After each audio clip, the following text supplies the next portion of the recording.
kutoka vijijini, mijini na hata jijini kukuletea taarifa mchana kutwa. Usiku tunaketi kitako, tunadadavua tukichanganua taarifa na makala muhimu yanayokuhusu wewe na familia yako. Ungana na Bernard Ngozi kwenye Open Forum Political Show kuanzia saa 4 usiku.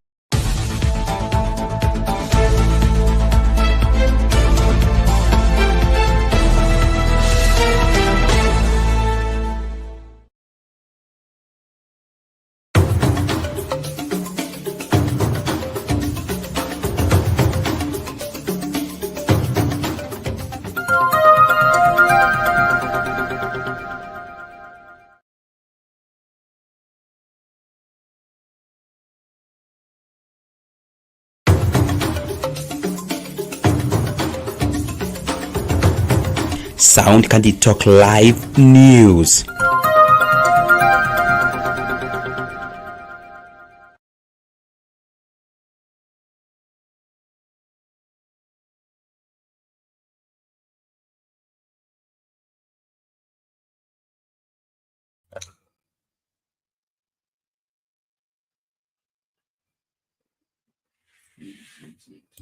Good day, ladies and gentlemen, and welcome back.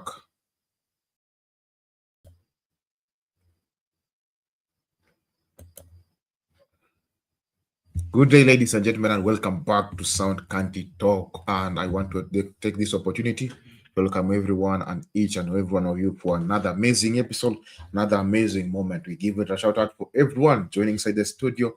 I'm your host tonight, Shadizo, and the principle remains Kamakawa, Kamadawa. We'll inject every medicine to make sure Kenya becomes a better and amazing place. Without much ado, I would like to welcome you with a humble heart to the show today. On tonight's show, we are going to have one amazing moment whereby we're having a discussion. And if you are failing to join up inside the studio, please, I urge you, use the link on the comment section and please join up inside the studio so that we can have the discussion together. Please tell people we are here. Those who are already asleep, waamshe, wapigie simu, waambie tupo hapa na tunaanza safari sasa. Meli imenoa nanga na tuko na mengi ya kusema, manake mengi hapo kwa meza leo na mengine yamefika, na without or without doing a lot or without saying a lot, or before I introduce people on the comment section, let me please go first with the people with the headlines tonight. On our headlines tonight, or on our show tonight, we'll be checking about one of the things we'll be checking out. Will be about the story about Waititu. Waititu has been asked to be jailed for 12 years, or has been asked to be given a fine. Also, his wife is asked to be given a fine of $500,000. And also, apart from that one, we'll be checking Ruto is going to. Ruto has started the journey to go to vote, and also other MPs will be joining Raila inside the Abuja. And apart from that, we'll be checking also other details that of the breaking out of the day, whereby wanasema sahi kuna uhaba wa condoms. The condoms are fused. And apart from that one, the story about the pension stories bring a lot of incaps, because somebody is asking that some people have been asking for their pensions until others have died, because still waiting for their pension. So the pain inside the pension sector is so alarming. Apart from also that, we'll be checking other details that have been breaking out the day. And the most of the details that have been breaking out through the day, I'm having them on my desk. So I'll be checking more details one after another. And what I urge you people is join me inside the studio, or join me wherever we are watching us from, so that we can have this conversation together. This is Sound Candy Talk, home of everyone, where you're free to share your thoughts, your opinion is also valued. The way you listen to us, we also listen to you, because we are here for you to make Kenya go ahead. We are here to inject Kenya go ahead. So I welcome you all, and the humble heart, so that we can have the drive together. Today's show is gonna be amazing, gonna be fun. We're gonna have a conversation, tricky conversation, and we're gonna have everything on board. So please invite somebody and be joining. Let me say hi to people in the comment section before we roll up down. They see on the comment section today we were opened by somebody called Abdi. Everybody was the one to get the notification and said, "Hi Bernard, hi everyone." I say Simbo. Simbo is saying, "Jambo Bernard." I think Bernard has gotten the greetings. I see Esther. Esther saying, "Good evening, Bernard, and all of you. Thank you." Allahu. Also, I see Tony Muhammad saying, "Good evening, hi Bernard and everyone. Thank you." And Asema kwamba like the video, share the video, and join the show, please. Hey, also now, as I think those are the comment section right now.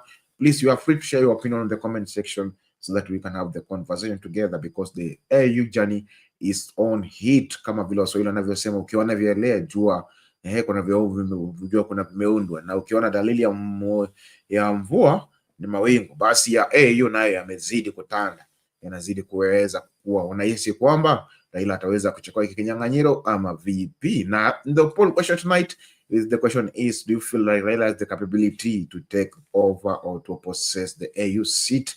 Please vote, and also remember to like the video. Don't just vote and don't like the video, and don't just watch, don't like the video.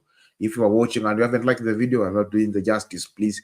And also, please, just tell me where you're getting me from. Hata kama una kitu kuniambia kwa comment section. For those people who are watching, we are many people who are watching. So type yetu hapo, it doesn't ikugharimu kitu yoyote. Just type from where you are watching from. I will give a shout out to you.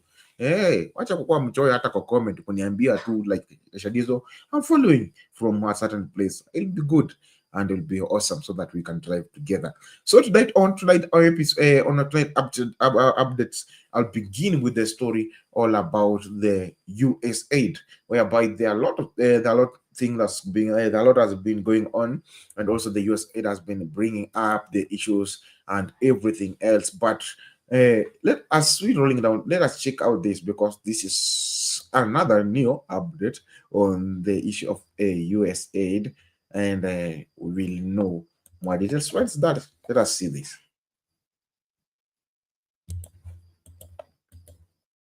Has been hit hard by the USA's foreign aid freeze, with 35,000 workers now out of work.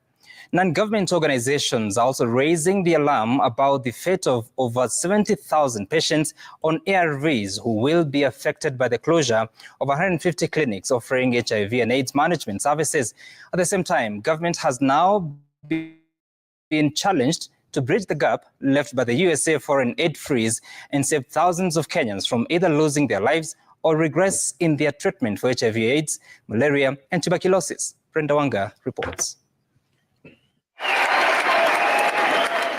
Weeks after the USA slammed the brakes on foreign aid globally, the impact of that freeze in the Kenyan health sector is beginning to crystallize. Over 150 clinics have been forced to close, affecting more than 72,000. And again, I repeat, affecting 72,000 people who rely on antiretroviral therapy. The freeze has also seen the healthcare workforce decimated, with 35,000 men and women losing their jobs. While the US government announced a waiver on life-saving activities, non-state actors in the healthcare sector say this has provided little relief and left out critical areas in the health interventions. The children. When we miss a chance of testing a child and putting them on treatment, we can lose them in the first year of life. If we miss a chance of making sure that we stop the vertical transmission from the mother to the child, that means we are giving that child a lifetime for every. That means that the patients who are likely to have had TB have not been tested because of that lack of that support. So what does that mean? That we have patients who have TB but have not been tested. So they are living among us and likely infecting others because of lack of that support. In the aftermath of the aid freeze, the government has pledged to ensure continuity in the affected programs, but non-state actors now want less talk and more action. But ever since the order came, and we know the impact of job losses, we know the impact of commodities we've lost, and we know the impact of interference and disruption that has resulted, we have not seen official government position commenting on this matter. And we have not seen the seriousness and the urgency on part of the government, because it is not enough to go and just assure persons who have HIV that there is enough stock of ARVs. Where there are job losses, you may have ARVs and there's nobody to dispense. So in as much as we are talking about a United States government's order, we are here also to talk to our government at the national and the county level to take the matter seriously and step in to address the gap and also open dialogue with the US government on continuity of services. While the stop work orders have exposed the government's reliance on foreign aid for the provision of basic human rights and needs to its citizens, non-state actors are now calling on the very government to step in and ensure that these services, which are crucial and critical, are availed to its citizens without fail. Brenda Wanga, Citizen TV.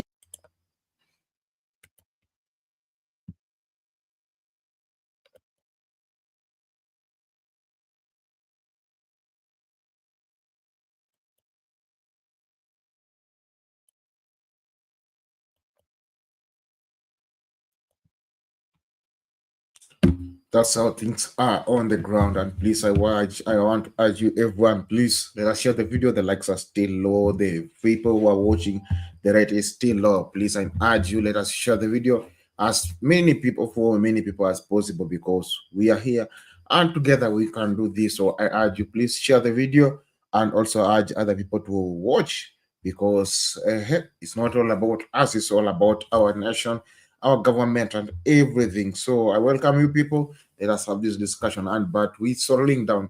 Let us take out this, or let us break down this news that we have been watching up.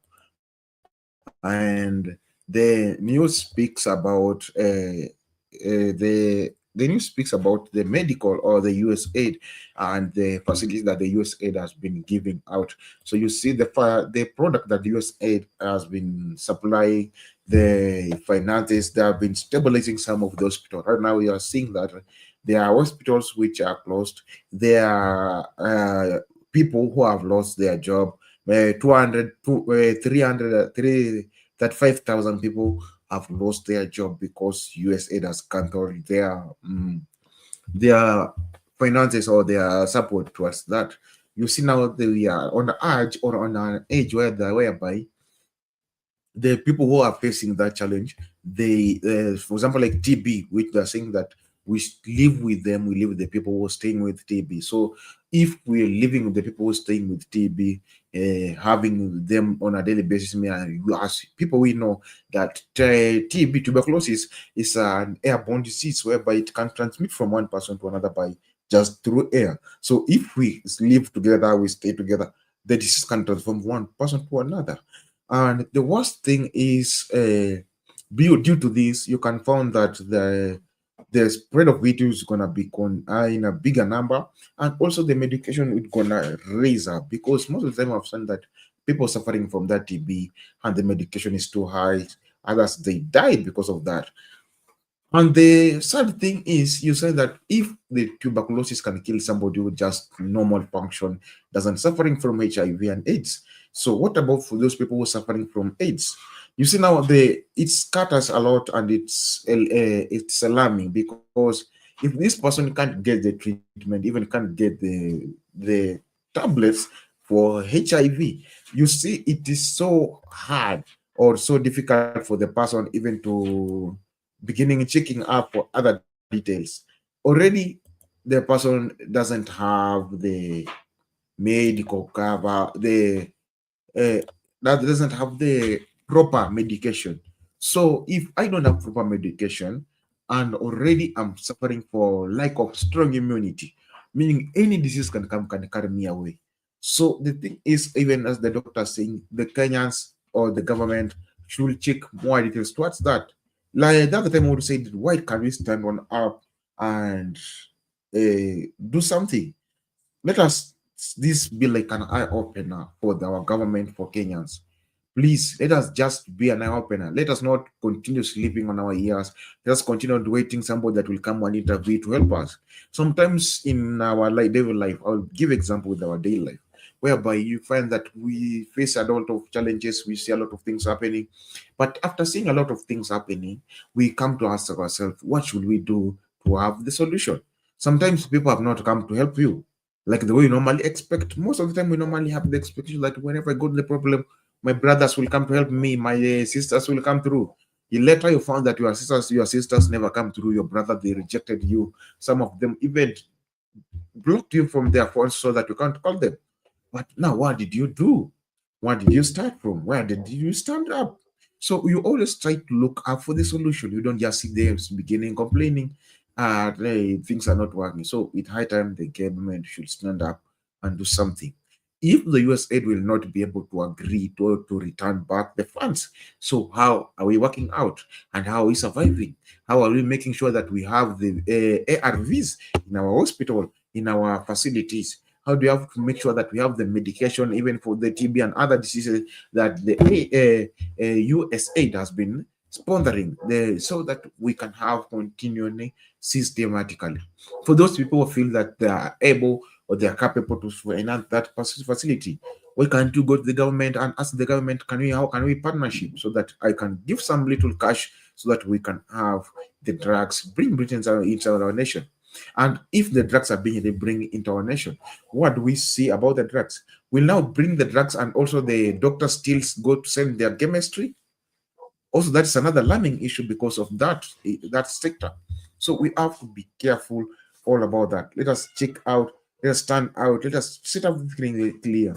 If the government will have to go deeper in their pockets to make sure that we have the medicine, to make sure that we have those tablets, let us also make sure that the one we are using, or the people who are being given the medicine, they're using the medicine properly.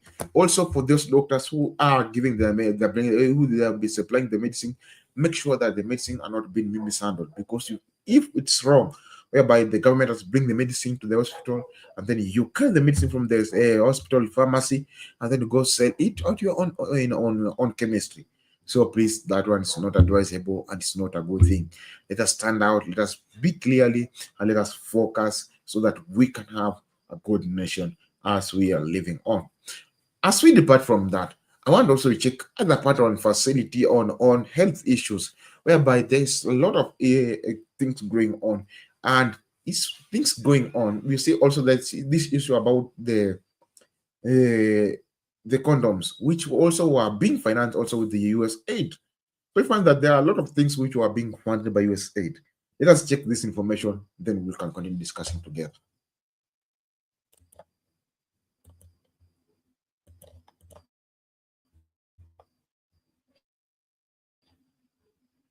The funding freeze on USAID programs. Kenya has heavily relied on USAID for the free condoms distribution program, with counties with high HIV prevalence rates reporting a final stock that could last 6 months only if managed well. And as Laura Otieno now reports, stakeholders are calling for a downward review of taxes imposed on condoms and a segregation of the market to curtail a spike in new infections. 3 weeks after the freeze order by President Donald Trump, the effects are glaring, with this year's International Condom Day missing the usual flair of condoms for distribution to those in attendance. Stakeholders now pushing for a total market approach where middle and upper income Kenyans will buy condoms at a subsidized rate to ease pressure of the free condom distribution program. It has been a challenge for us since the government introduced heavy taxation to the condoms. We shall still appeal to our partners who have been supplying us with the condoms so that the intermittent supply can be reduced. We advocate that as you do your budgeting, you look at condom as a self-toolkit, something that you just need, and therefore you budget for it as you budget for the other things. Kenya has an annual condom demand of 400 million pieces, with the government distributing an average of 200 million pieces. The free condom distribution program was launched in 2001 to stifle the growing infections of HIV. The youth now calling for urgent interventions to the shortage. Yeah, there's shortage of condoms and whatever. And, even to study the piece itself, inaanza na health. Unafaa ukiwa na study, unakuwa sawa. So serikali kidogo, condom condom. With reduced donor funding in the space of healthcare, various stakeholders are now calling for the zero rating of crucial commodities and for the government to invest in preventive services in order to save the country's health systems. Laura Otieno, Citizen TV.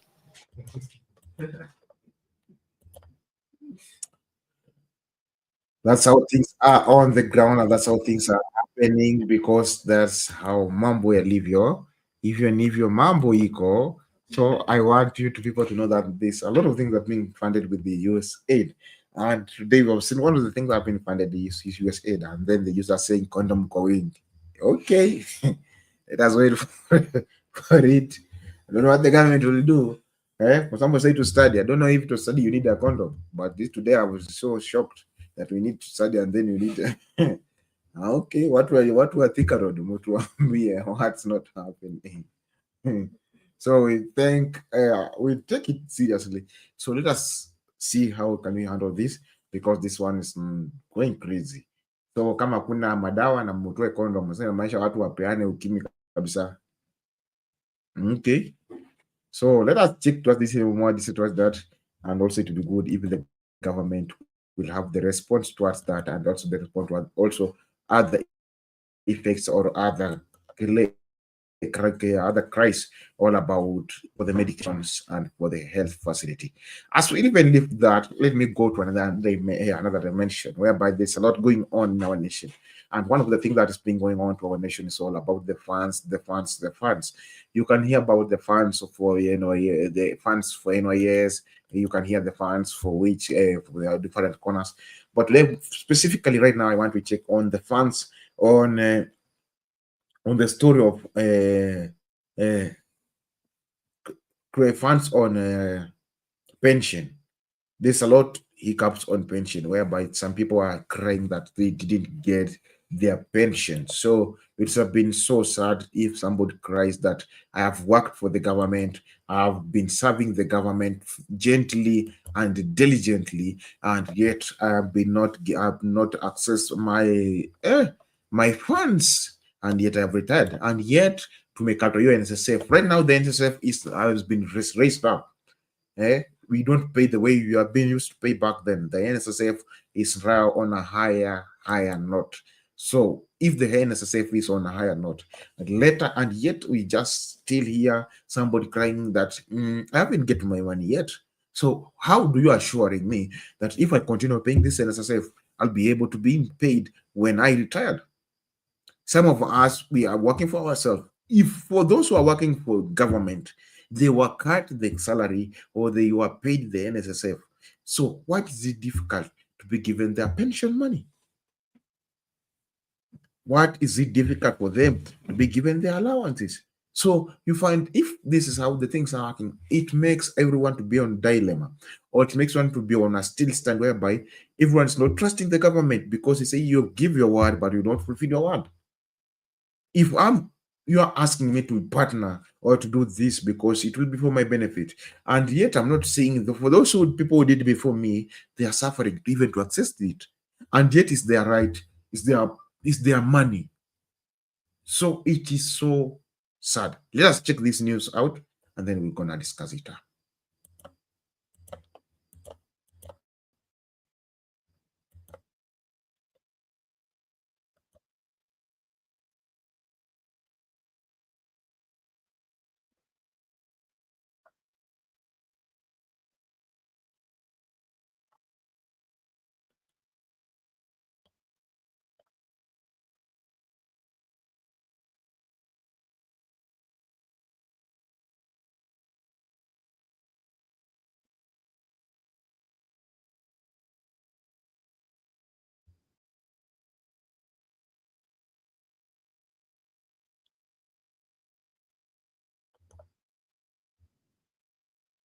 Ombudsman. So to ombudsman.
That's what's going on, and that's what's happening. So that's so sad. If I can work diligently for the government and then I'm left alone, so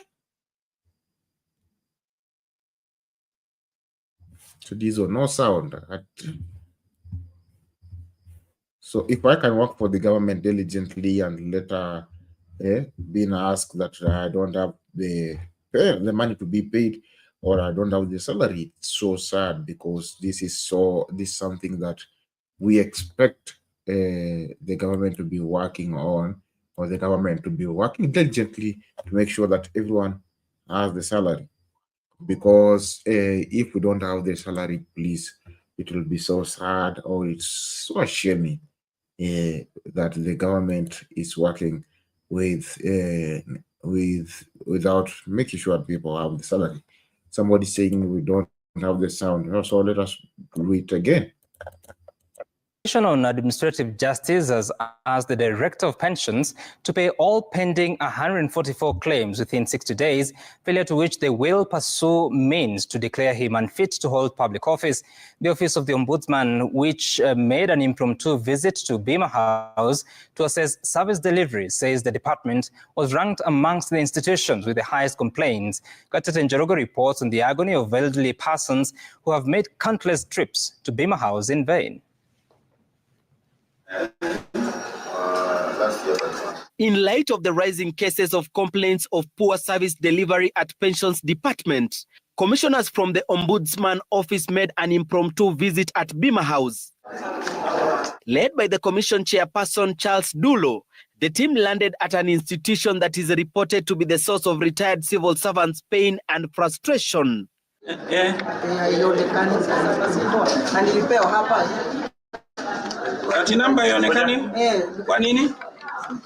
Their thoughts of enjoying old age at home has been turned into endless frustrating journey in pursuit of their rights. After paying for pension for over 30 years, they served the nation in different capacities. What happens when a retiree comes here? How do you process them? Some pursuing their retirement benefits for more than 20 years. They satisfied my name. From lack of numbers to missing details, the reasons are just too many to deny even those pursuing gratuity for their loved ones who are deceased. Most of those affected, according to the Commission, are retired teachers and Kenya Railway staff. Since 2019, 318 complaints against the Pensions Department were reported. Of these, 174 cases have been resolved, while 144 remain unresolved. 274 cases were related to delays in processing pensions. Nilikuwa nafuatilia gratuity bibi yangu. Aliaga 1997 mpaka wa leo niliambiwa niende nikangojee. Nikienda kwa Huduma Center naambiwa imetengenezwa inangojea kulipwa tu. Iko hapo tu inangojea kulipwa ili alipwa. Treasury ina pesa. Mugambi says the pain of chasing the dues, which is his right, are frustrating. He is not alone. Moses Amoko, a retired teacher, has been shuttling between Kisumu and Nairobi for the last 20 years to pursue his late wife Joan Achieng's gratuity. Achieng worked as a nurse before her death. They would sit on these forms until they expire. And when I follow up, they tell me the forms, the application you have made have expired. Make a fresh application. To cut the long story short, now the third one is the one that has gone through. And that one went through last August. At the pension there, I cannot lie. It is very frustrating when you go there. Those guys, they behave like they don't want to serve you. I don't know. They don't want to serve you. It's like they're doing you a favor. Amoko, who retired in 2024, is hopeful that when his time comes, he will not face the nightmare he has encountered for the last 2 decades. Frustrations that the Office of the Ombudsman wants resolved in the next 2 months and save the elderly pensioners the anguish. Director Pensions Department to process and pay all pending 144 claims within a period of 60 days, failure to which the Commission shall give the office holder a notice to show cause why he should not be declared unfit to hold the public office. Dulo says they have recorded 48 retirees who have been waiting for between 16 and 25 years, while 20 others have been left in limbo for over 26 years. Sadly, some pass on and their relatives are left with the burden of chasing the retirement benefits. The Office of the Ombudsman, which pointed an accusing finger at Treasury for failing to disburse funds on time, also wants the services devolved and proper mechanisms to resolve complaints be established.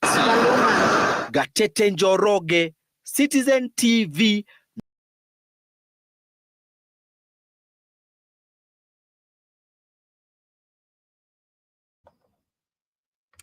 That's how things are going on. That's how things are happening so fast, so speed. I hope you're getting the information. Please, the link is on the comment section. Use it to understand the solution so that we can have this discussion together, or we can have the forum together. Today is another amazing day, so that we want to work together. We want to discuss this together. We want to continue together. So please tell me, what do you think about this? Or what do you expect about this? What do you feel about this? Yeah? What do you think is going on with our nation? What do you think is being raised up with our nation? So please, let us be careful. Let us be keen, and let us stand out so that we can have a clear organized things and a clear organized manner.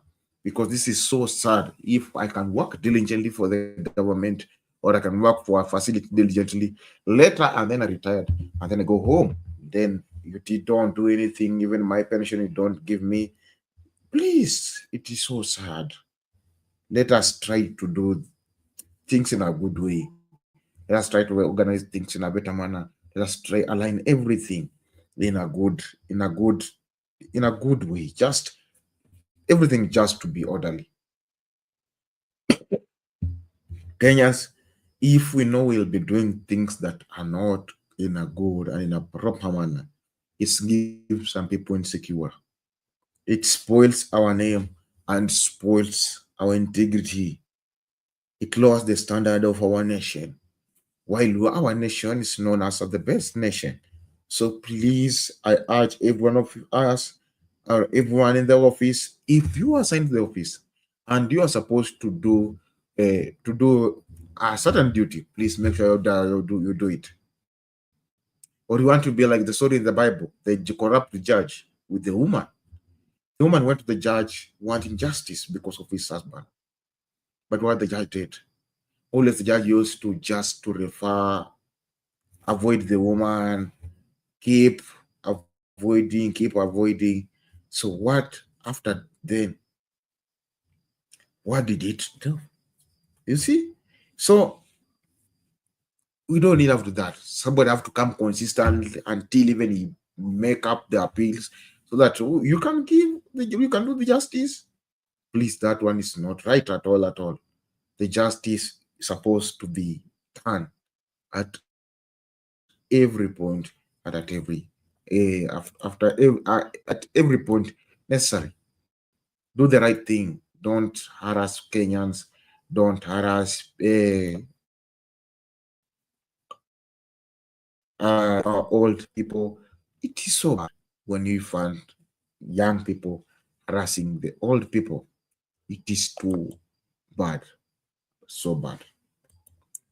As if one, let us go to the one of last night, whereby we will be checking more details about the story of former Kiambu Governor Waititu, who is on our headlines tonight, that he has been want to serve 12-year jail. Let us check this report, and then we'll know more details towards this report. To 12 years in prison or pay a fine of 53.5 million shillings after being found guilty of receiving kickbacks from a contractor for a 588 million shilling road tender.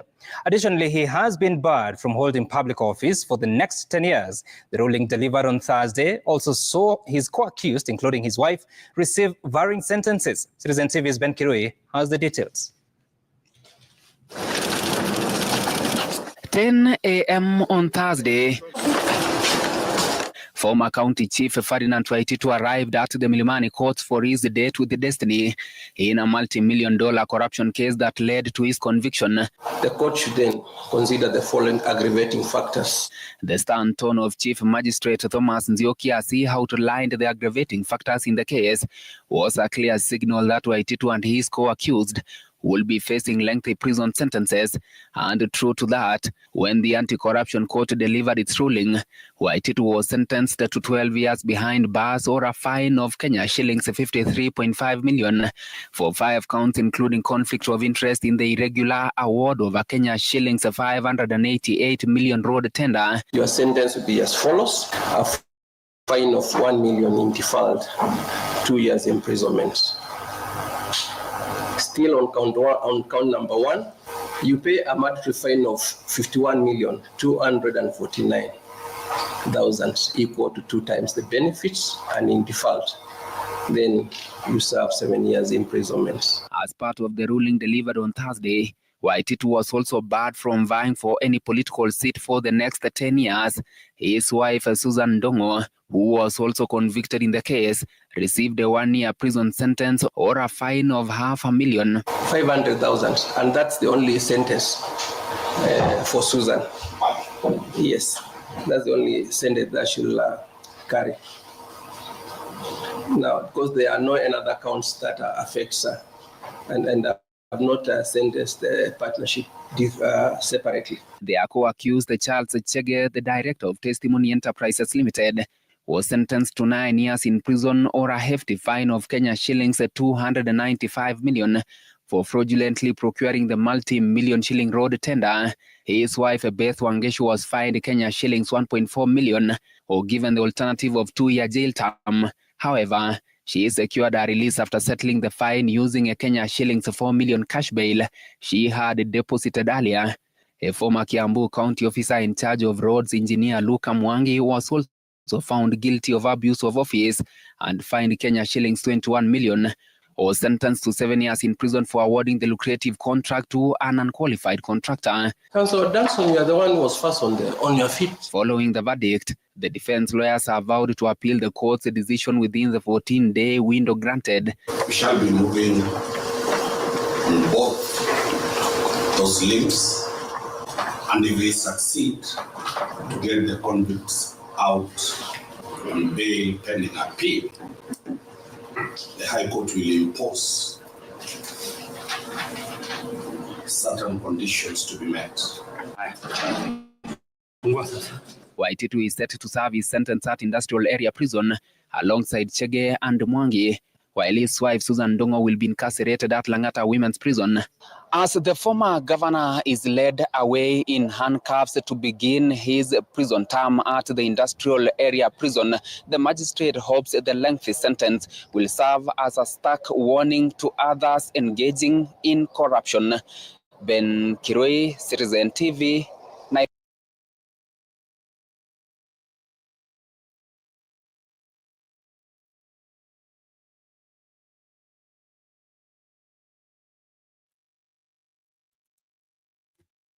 That's how things are going on. That's how things are happening. Please just tell me where you are getting us from. Also tell me your opinion. What do you feel about this? Is this right? Is it wrong? Is it good when it has been being done like that? Or is it unnecessary to be done like that? Please tell me, and I would like to hear your opinion and also your views, because your views also matters a lot, and your views also adds up to the conversation. So please tell me, what do you feel? What do you understand? How do you think things are supposed to be done? I see Ellie inside the studio. Ellie, how are you?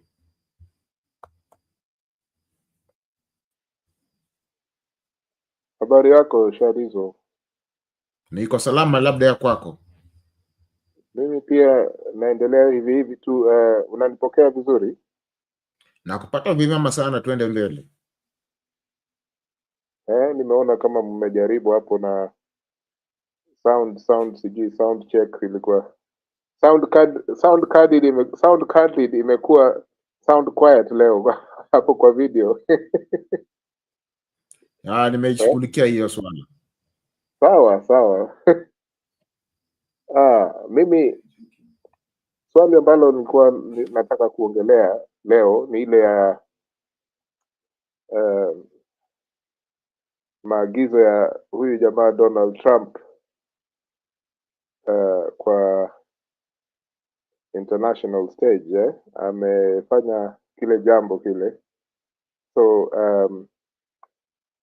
about 2 days ago Donald Trump put an executive order which he had one of the surest executive orders that he had promised to the Americans was to delink himself completely, or the American government, with the international rule of law, which basically, America had not signed up to ICC, the International Criminal Court, which was established in 2002.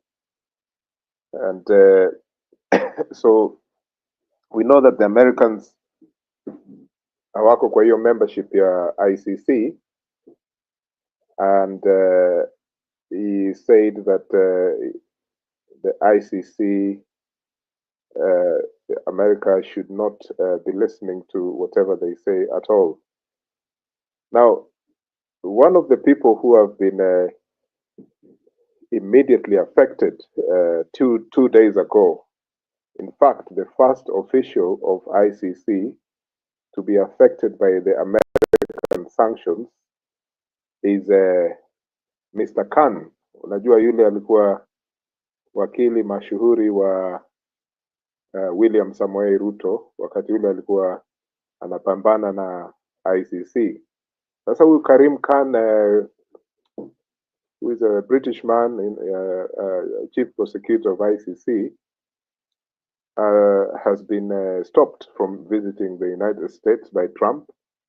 His family are also facing the sanctions.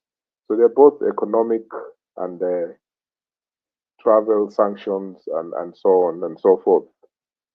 But it's interesting because the countries which have not signed up to the ICC doesn't necessarily mean that they don't face international justice. In fact, the reason why the ICC was founded or launched is because it is assumed that countries that do not want to or cannot facilitate a judicial process of serious crimes within their own countries, that then is taken to the ICC. Now, what am I trying to say? Huyu jamaa Karim Khan, he travels to New York, to the United Nations, including the Security Council, very regularly, because he goes to submit to the Security Council live cases and pending cases and things that they believe that the Security Council should know according to what is happening at the ICC, because the ICC is essentially part of the United Nations. It's linked to the United Nations, even though it is not controlled by the United Nations General Assembly or anything, or so on and so forth.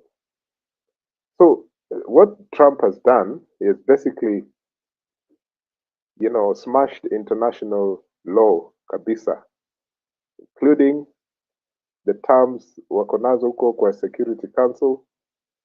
So huyu jamaa haezi kwenda America, and when it means Khan cannot go, it means no ICC official has any business at the United Nations Security Council. This is very strange because even when people like Muammar Gaddafi were, Muammar Gaddafi, Fidel Castro, Hugo Chavez were not allowed to enter the United States But these people had to get into the United States because they were coming as members of the United Nations protocol.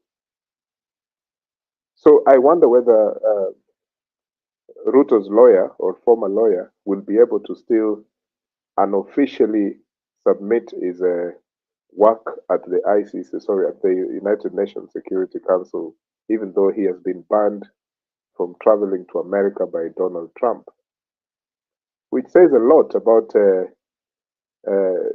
Trump's mixed bag of decisions, because on the one hand, he celebrates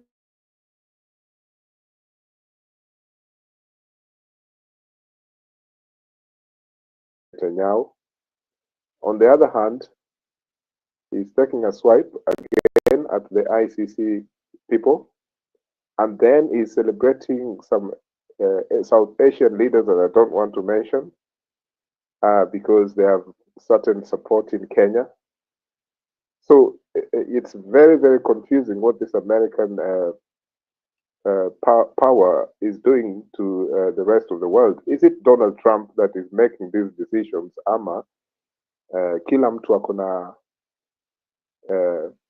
pahali pake pa kutenda jambo ambalo wanataka kutenda, alafu wanatumia huyu mzee Trump, ama ni Trump mwenyewe ndio ameamua.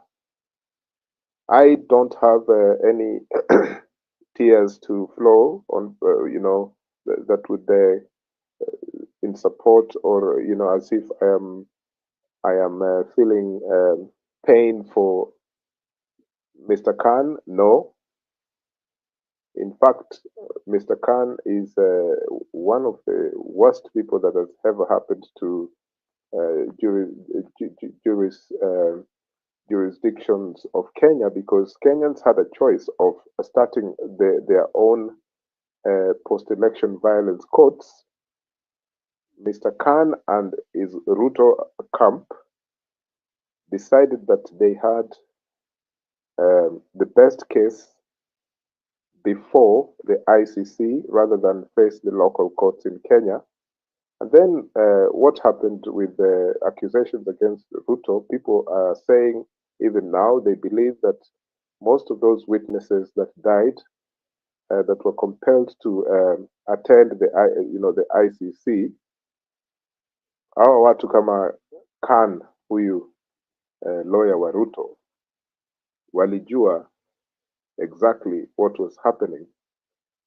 So it's a very, very disturbing figure to even try to celebrate this Karim Khan.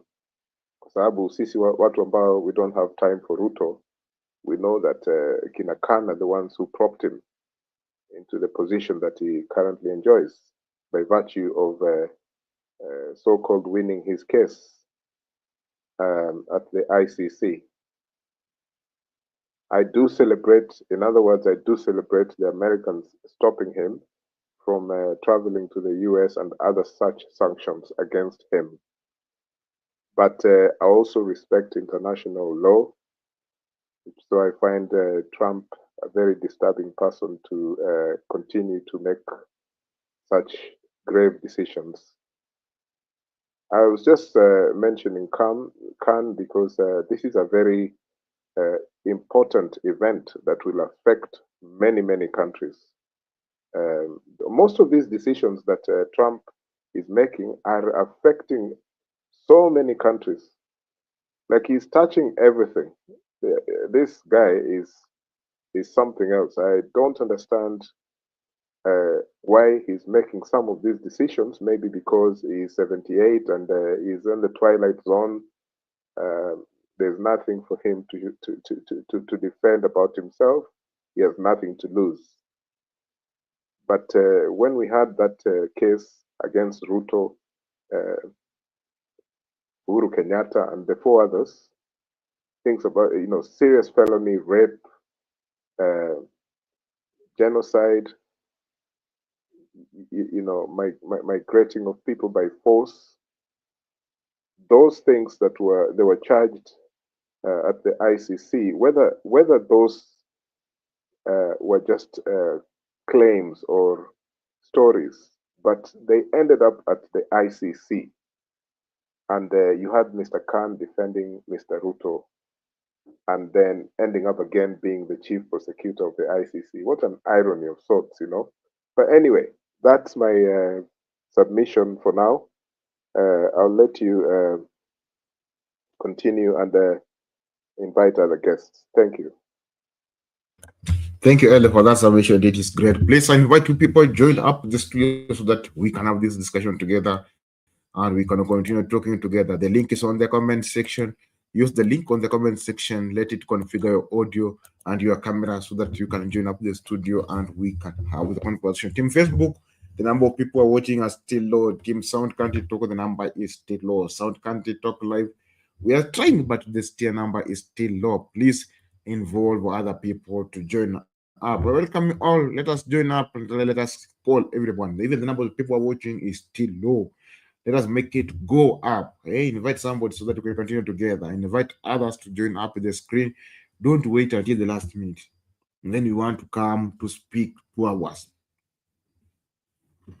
Please, I invite you join up as early. Vijana nasemanga mapema ndio best, so that we can continue together or we can move on swiftly together. Let me engage Eli a little bit for this matter before we will be joining up later with Douglas. We'll be pushing up towards the end. And I would like to ask Eli, what do you think about the former governor, Waititu, who has been for the sentence that the judge has put, has laid on him?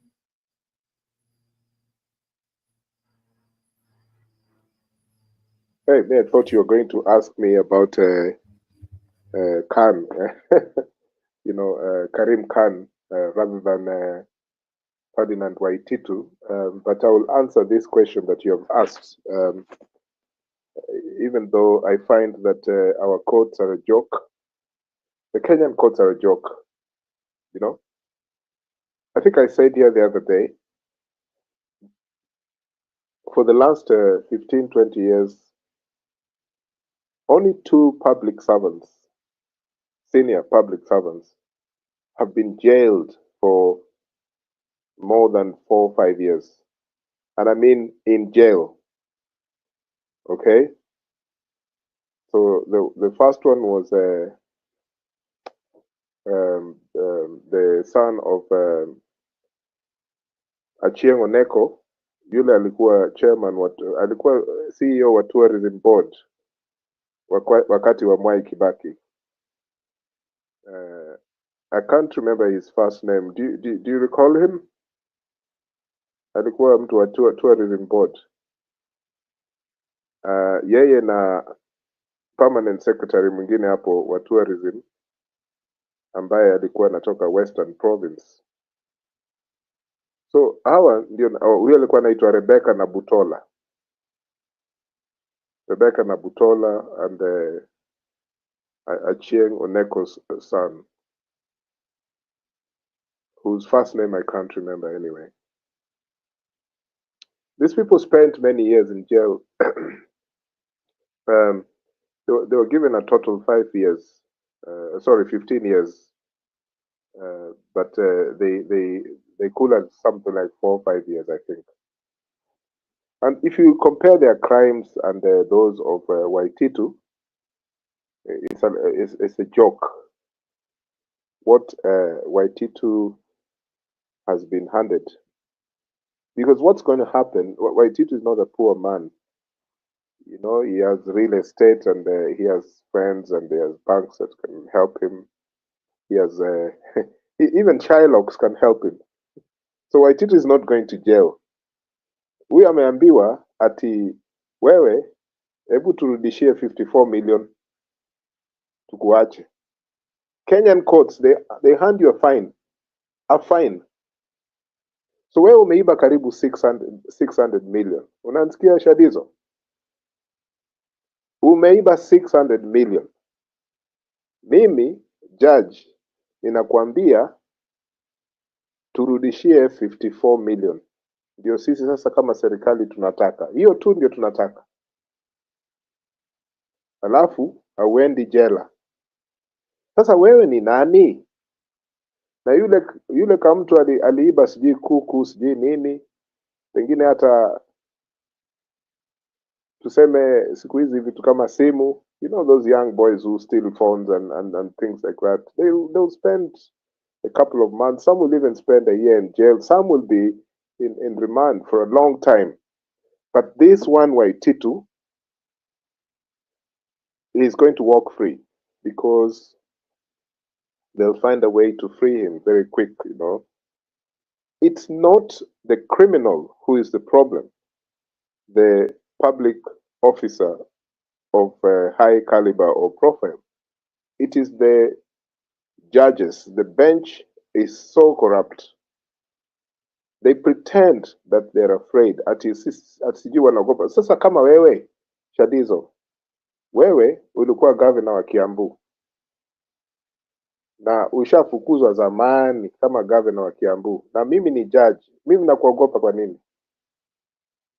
Kwa nini nakuogopa? Nisikupeleke jela? Mimi ninakwambia ninakufunga. Tena nakuomba unipe 54 million nisikufunge. Sio ni kama negotiation hiyo? How can you negotiate with a thug? Now you hear people saying, like I had people commenting the other day that this is Ruto getting Waititu. This is nonsense. Ruto himself should be in jail. This man has been accused of so many crimes.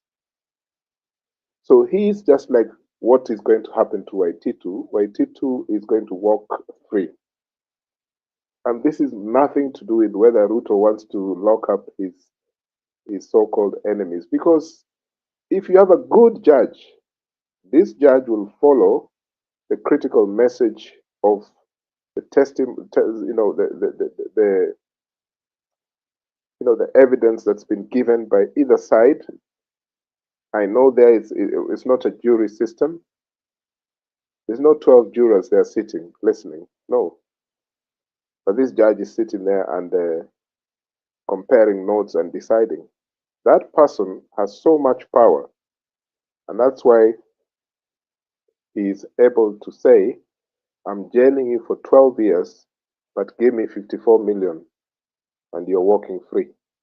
That can only happen in a stupid system that we have, like in Kenya. You know, you go to places like China, that will never happen. Mtu amekwambia 12 years, it's 12. Hakuna vitu za fines. Kwanza utakula 12 years kule jela, utoke, ulipe your fine after serving those 12 years. You know? I remember there was a guy, Jonathan Aitken, if you can check him on Google. He was a very powerful minister in Britain, even at one point minister of defense in the late 90s. And this man, he lied on oath. Just that. Najua walimpeleka jela. A whole cabinet minister. He served, I think, 3 years out of 6 or something like that. In jail, uko kwa jela, he became a priest. Gee, what? Even now, I think he's still a man of the word, you know, preaching with the Anglican Church, I think. Lakini, the most important thing is he was jailed. I've seen many cabinet ministers and junior ministers in the UK being sent to jail.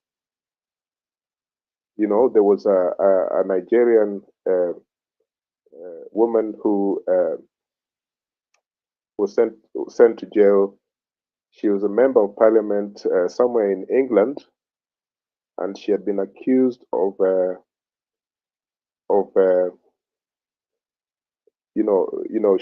she basically, her and her brother, they conspired before the law, because one of them had been driving a car that had been exceeding the normal speed on the highways. So mmoja alikuwa anasema ni yeye ndiye alikuwa anaendesha, yule alikuwa anasema hapana, si yeye, kwa sababu He was trying to cover for his sister, who's an MP. So they faced the law, both of them. Na yule mama alifungwa. So I hate to compare Kenya with other countries because we have the ability,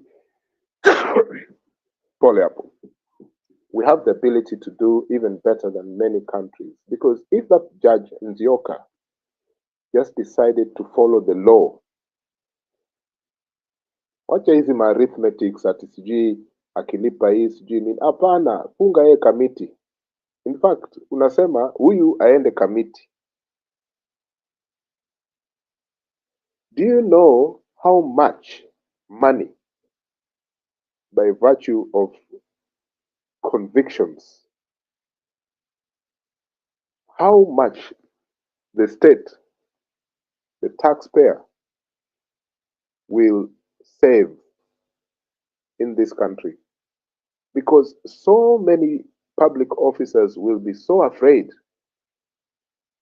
to end up in Judge Nzioka's courts if he was a serious magistrate or a judge. So I find this is a big problem, and I have no time to condemn Waititu because I need to say this is a problem with our judges.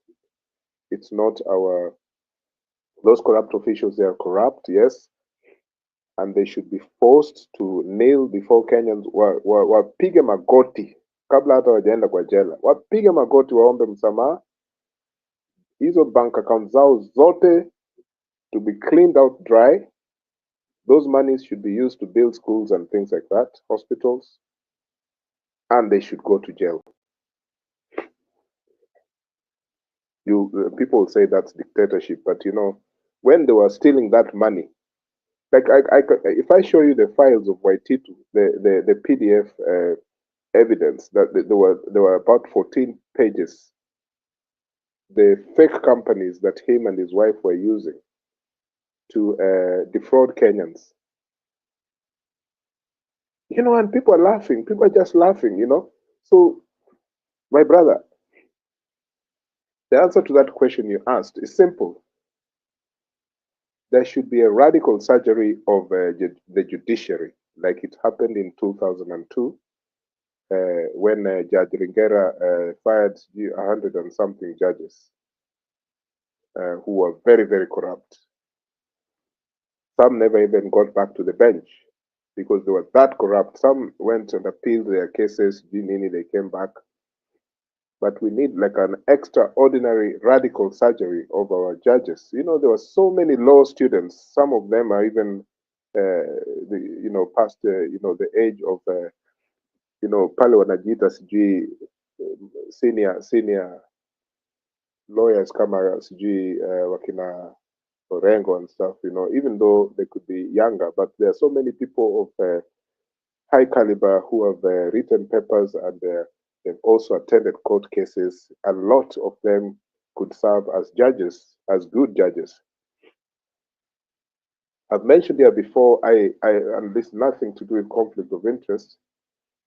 I know one judge as a personal friend, Mukira Mohochi, who was appointed 2 years ago, and he's a judge who I would say is a campaign judge. He will not take any nonsense, from people like Waititu. But he has been given cases. This particular judge, Mohochi, the cases he gets, and not those high-profile cases. Akipatiwa hizo anaweza lima watu kabisa, unaona. Lakini hawa watu, they are scared. Kina Koome, they're scared of putting certain judges, activist judges, activist judges in certain courtrooms. Wameogopa kabisa. Unakumbuka ile organization ilikuwa inaitwa, I don't know how young or old you are, but there used to be a thing called the Independent Medical Legal Unit. And there was a time when Michuki was terrorizing young people, and John Michuki, and This particular Judge Mohochi was the director of Independent Medical Legal Unit, and is an accomplished lawyer. You know, those are the kind of judges that should be listening to these high-profile corruption cases. They will do merciless sentences because they're there to defend the people of Kenya. And that's why I wanted to, if I'm to compare notes with you, Shadiz, I would say those who are complaining ati hii ni kazi ya Ruto, ati Ruto ndio amemfunga Waititu, I don't buy that, you know. Ruto and Waititu are the same. And what does Ruto gain from Waititu anyway? Waititu is an expended bullet, you know. What does he gain from jailing Waititu? For what? You know? So I rest my case there. Thank you. Thank you for that. The submission indeed is great. I welcome you all, people. Let us welcome. Let us join up the studio. Let us have the conversation together as you're waiting for the AU results to come out, or as you're waiting for the AU talks to be going on and on. And what urge you people, please let us share your opinion, share your views, because they are all important and they are all matter so much. There's no opinion that doesn't matter. Every opinion matters so much, and every opinion it's got so much. So I want to engage another gear. So we will be driving to another gear. Yes. 2 seconds. Yes. I always engage with the people chatting there because the chat room there is just as important. Okay, go on. Big J is saying, and I want to focus on his comments there. He's saying sometimes I think Ellie lives in space. Because of my submission. And he says the government is Ruto and Ruto is the government, and because this guy Waititu is in Gachagwa's camp, that's why he's going to jail. You see, someone who reasons like Big J. Big J, wewe ni mtu shupavu sana. Ulikuwa unakuja hapa na ile sauti ya Jomo Kenyatta, tena na kukumbuka siku za kampeni. Wewe ni mtu shupavu sana kwa hizi nini za Kenya, siasa zetu. Lakini leo nimeshindwa how you are reasoning, because if you say that Gachagua Waititu is in Gachagwa's camp, and that is why Ruto has jailed him, that is so simplistic. And what you're doing there is you're saying that a corrupt man should just be freed. Him and his wife should walk scot-free. That's what you're saying, essentially. Without even thinking about Ruto and Gachagua. No, you're telling us that that Mr. Waititu should not be jailed. That's what you're saying. So why are we here every day when we're talking about corruption and how we should reform Kenya, when we believe that corruption should continue?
Right, and the road to Addis continues with this week's episode of Data Point, which I told you that we are focusing on what the AU elections look in form of numbers, which I want us to start by taking a look at the election that we'll be having this year, or this Saturday. This is the 6th election since the year 2002, and of course the elections are for the chairperson, deputy chairperson, and 6 commissioners, creating 8 positions for the African Union Commission.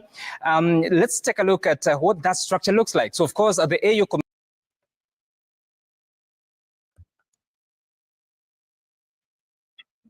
I want us to be careful with the data analysis so that we can have the conversation together.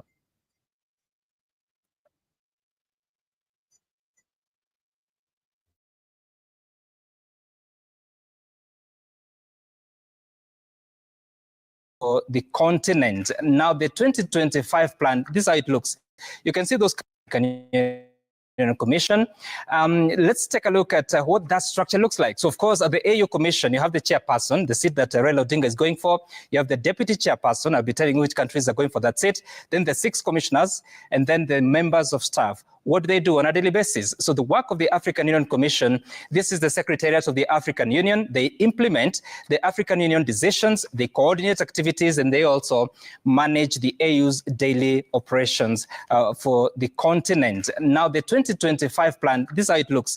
You can see those colors. From the northern side in red, the purple side is the western, the eastern side is in yellow, and the central part is in blue. The southern part is in, what do you call that? Turquoise blue or turquoise green? I don't know what exactly that is, but eastern region, including where Kenya lies, will be providing the chair. That's why you have candidates coming from this region. The northern side will be producing the deputy chairperson. That is the countries that you see there in red. The central side, the central region will be producing 2 commissioners. Remember, I told you about 6 commissioners. The southern part will also be producing 2 commissioners. The western side will also be producing 2 commissioners, and that's how the positions are shared. Let's take a look at what else you need to know. Now, there are countries that will not be voting in this election. There are 6 of them because they have challenges. They have been sanctioned because some of them have been having some conflict and instability. There are Burkina Faso, there's Gabon, there's Guinea, there's Mali, Niger, and Sudan. They will not be taking part in this particular election. Something else that you need to reflect on is the candidates. Of course, you may have heard these names several times from Djibouti, from Kenya, and from Madagascar. Raila Odinga, Richard Randriamandrato from Madagascar, and Mohamed Ali Yusuf from Djibouti. They'll have to convince the rest of the continent to vote for them. That is the 49 countries that will be taking part in the election. What more do you need to know is that there are candidates for the deputy chair position. Now, the AU provides that you have to do gender parity. If you have the chairperson as a man, the deputy chair ideally should be a female. So there are candidates that have been fronted by different countries. In Morocco, they have Latifa Akhabach, who is a lady. There's Selma Malika from Algeria, a female. In the same country, they have produced Salah Francis, who is male. The country of Libya has produced Najat El Hajjaji, who is a female. And then Egypt has produced 2 candidates, Hanan Morsi and Mohammed Ahmed. That's a female and a male candidate. So we'll be seeing how that election will be panning out come Saturday. Then the process, this is how the process looks like. So the chair and deputy chairperson are elected by the assembly. This means the presidents, the heads of state and heads of government. The commissioners are elected by the executive council. This is the ministers of foreign affairs who just concluded their meeting this afternoon, as told by Stephen Leto and Seth Olale. The voting is by secret ballot, meaning you will not know which country voted for who, which country did not support your candidate. Now, what else do we need to know? Is that the first round will involve all candidates. So, for instance, the election for chair, where Raila Odinga is one of the candidates, all of them will take part in the first round. Then after that, they can do a maximum of 3 rounds, knowing that the threshold to win is a 2/3 majority. Now, 49 countries are taking part in this election. The 2/3 is 33 votes or 33 counties. Whichever candidate is first to get to that, they become the chairperson of the AUC. Should they not have a clear winner, even after the 3rd round, then what happens is that the top 2 candidates will take the race and they'll be voted on, but still, you have to get 2/3 majority. If none of them is able to garner 2/3 majority, which is 33 countries voting for them, then the election will be suspended. If the election is suspended, the deputy chair who will have been elected is going to act as the AUC chair for a year. until new elections are held by the African Union Commission. So that's what you need to know about what's happening at the AUC. And like I told you, Saturday is the day, and Citizen TV will be keeping you posted on the developments with the help of our crew in Addis Ababa. That's data point for this week. And we'll take a short break. When I come back,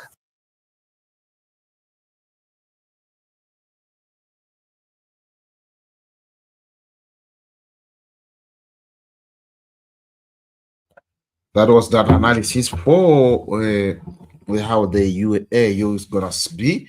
But before we roll down, let me play other videos to support that and be checking this conversation also. I did mention the president is in Addis Ababa, as is Raila Odinga, and 50 members of parliament from the National Assembly and the Senate will be making their way here ahead of the vote on Saturday. Now, the Speaker of the National Assembly, Moses Wetangula, has reiterated what was said by the Foreign Affairs Cabinet Secretary, Musalia Mudavadi, and that is that they're footing their own bill. Let's take a look at that report by Emmanuel Cho. The AU Commission election is getting to the home stretch, and more leaders, including the members of parliament, are jumping on an opportunity to travel to Addis Ababa to give Kenya's candidate Raila Odinga moral support as he goes to the ballot on Saturday. Order, members. The Speaker of the National Assembly, Moses Wetangula, announcing that over 40 MPs had notified his office of their travel arrangements and the notifications were still coming. I have received around 40 notifications from members intending to attend the activity. For clarity, these members will be traveling in their private capacities as citizens and leaders, and therefore will be self-sponsored. The Speaker clarifying that only 4 members were being sponsored by the House, dismissing reports the taxpayer was paying for the bills. The members are led by the chairperson of the Departmental Committee on Defense, Intelligence and Foreign Relations, the Honorable Nelson Koech, CDS MP. By Thursday afternoon, more members were in the last-minute dash to the Jomo Kenyatta International Airport to catch their flights. But I've received several members requesting or writing to me, to the Speaker, recording the absence for the session today, about 6 or 7 from my side. Mi naenda Addis Ababa leo jioni 6 p.m. saa 12 jioni, na ndege ni masaa mawili, nitafika saa 2 kamili. Na naenda kwa sababu mimi ni mfuasi na kiongozi katika chama cha ODM na mfuasi wa baba Raila Amolo Odinga. Others planning to jet out Friday. Mimi ni mama yule baba alitengeneza bana. Ndio. Na lazima niwe pale. Liwe liwalo. Kilinda kura. Nisilinde kura, yangu ni maombi. Hata sitakaribia huko. Hata nikiwa pale ni maombi tu. By jioni nitakuwa Addis Ababa ili kuweza kusimama na baba Jumamosi anapochaguliwa kama chairman wa AU. Mimi nimeambia familia, watoto na mama ya kwamba sasa Valentine itafanya next week, tumalize mambo ya baba kwanza. Sources also indicate that a sizable number of senators are also traveling, with reports showing the House leadership were among the advance team. Several governors, most from the Odinga traditional backyards, and others who have embraced the broad-based arrangement, were dusting their flyer cards in readiness to be airborne. Ready Prime Cabinet Secretary, who also doubles up as the CS for Foreign and Diaspora Affairs, Musalia Mudavadi, has been camping in Addis Ababa and is leading another delegation of CSs to the Saturday's event. It is not clear who is footing the bills for those who are there in an official capacity. It will be historic whichever way it goes, and members of the National Assembly are now making their way to Addis Ababa to be part and parcel of the historic events on Saturday, where Kenya's Raila Amolo Odinga will be battling out for the AUC chairmanship. Emmanuel Cho, Citizen TV, Parliament, Nairobi. Well, the East African community says it remains optimistic of the chances of its candidate, Raila Odinga, in the bid for AUC chair. And that is despite an advisory issued by the Southern Africa Development Community to its members, encouraging them to vote for one of their own. And that is Madagascar's Richard Randriamandrato. Let's take a look at what the EAC Secretary General, Veronica Nduva, had to say. Regional economic communities have their own rules of procedure, engagement, modalities. So I think that is basically housekeeping matters of SADC. How are you feeling with just hours to the vote? Upbeat, as EAC, we met according to our rules of international candidatures. We got endorsement for our candidates, and ours is really to say best foot forward. We are looking forward to seeing a positive outcome. It's been 5 days since a joint summit was held between the EAC and SADC on the situation in the DRC, and already we've seen a resumption of fighting despite the resolutions passed. Perhaps you can give us a progress report on where they are. Yes, it has been 5 days, and remember we had three main resolutions. One, our chiefs of defense were to meet within 5 days. We all know the AU is happening, and therefore a number of them have accompanied their commander-in-chiefs. So soon after the AU, that is our priority, and we'll update on that. Secondly, we are supposed to have a joint meeting between our secretariats. We've had one here on the sidelines of the AU. We've made progress. We've agreed on the structure and how to engage, and that is really good. And then we were supposed to also have a meeting of the ministers within 30 days, and we've identified a date for that, and we are consulting with our principals. So I think we've made a lot of progress insofar as the summit directives. Where are we with the establishment of a joint secretariat between the EAC and SADC? We can't say set up because we already have existing and established secretariat. So there's an EAC secretariat, there is a SADC secretariat. It's working together so that we achieve the Nairobi Luanda joint process. Are you concerned about the resumption of fighting, because we're receiving reports that people are even being asked to leave camps? Well, of course, I think the chair of the summit of EAC, he talked that peace processes and peace building is not like instant coffee. It's a process, it's a gradual process, there's negotiations, there's people to come on the table. But I think we remain optimistic that dialogue will give us good results. And what kind of support are you looking at where the African Union is concerned, especially as regards financing the joint secretariat? We all know that the AU is really the coordinating organ. It is the one that we are, they say regional economic communities are building blocks. So they are the ones that drive the agenda of peace and security. We know there's going to be a meeting. So we look forward to resolutions, number one, on the issue of Eastern DRC, but secondly, a good and sustainable funding mechanism, not just with the AU, but with the other partners and stakeholders around. That's how things are on the ground. And I appreciate for those who are joining up, and for those who are still joining up, we are welcome so much. But let us check this conversation as we are continuing together.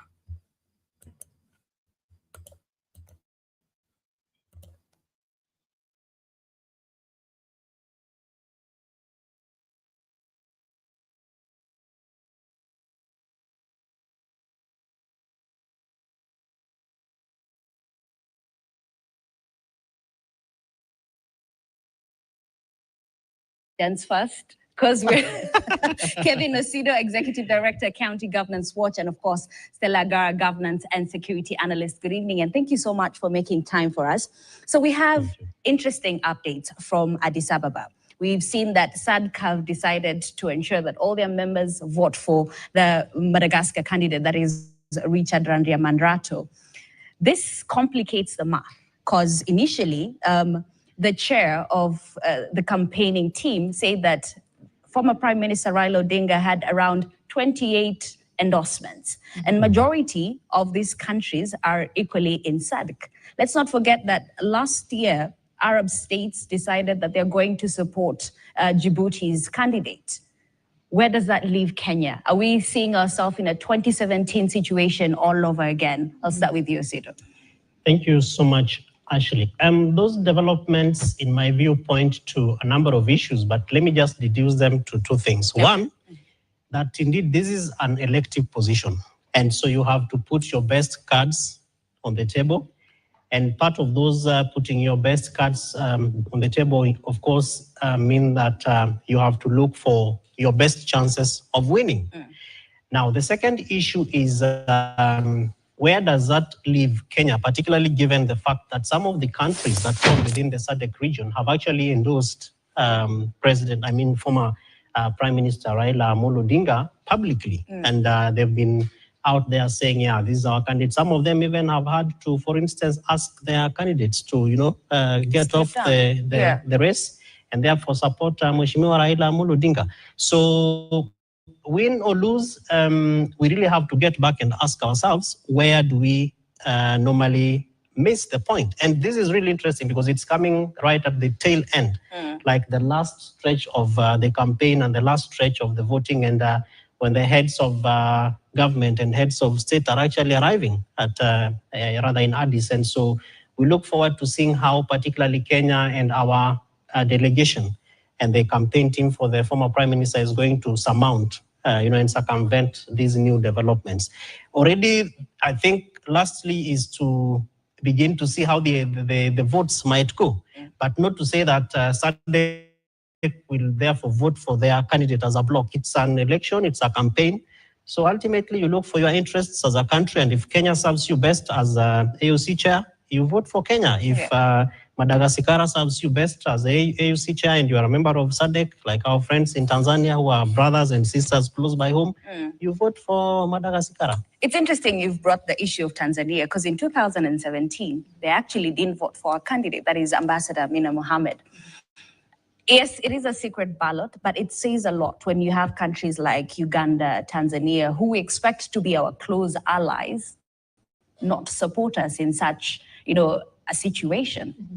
I work very closely with the East Africa community, so I'm not supposed to be washing their dirty linen. However,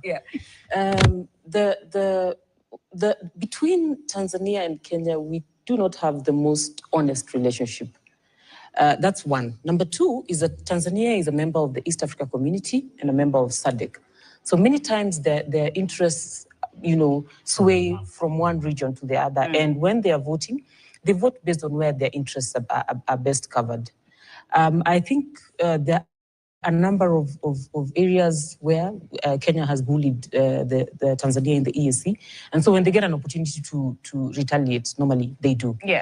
I will also say that I think they have found more value of being a part of SADC because they'd have let it go.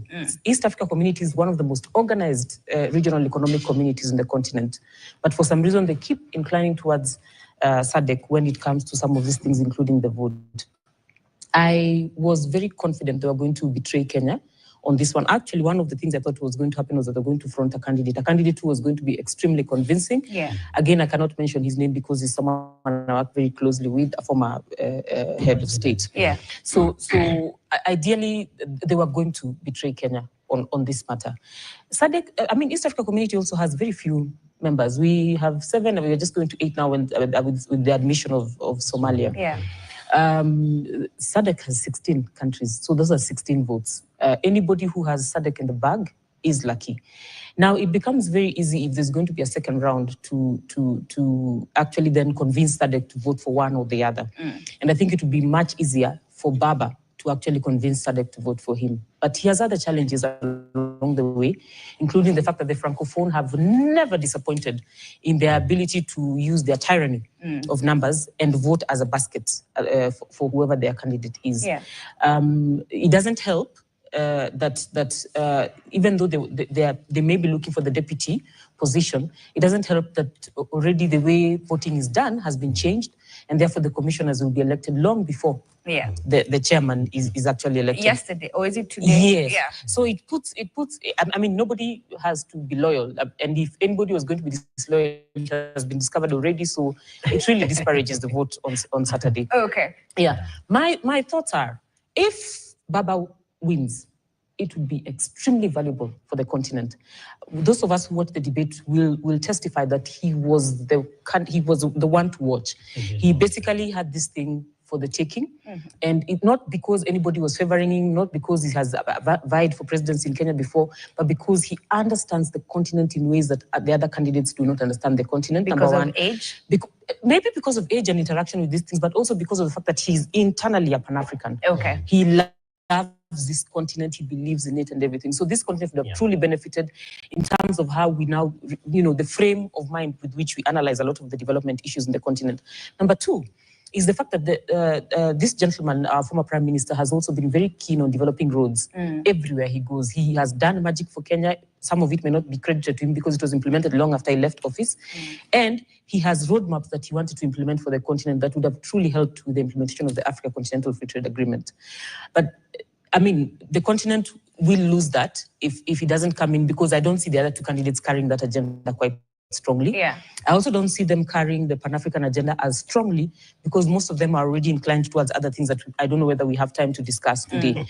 If he loses and comes back home, for some reason, some very exciting things are going to happen politically. Okay. One of them is that Baba is a pro at being a menace.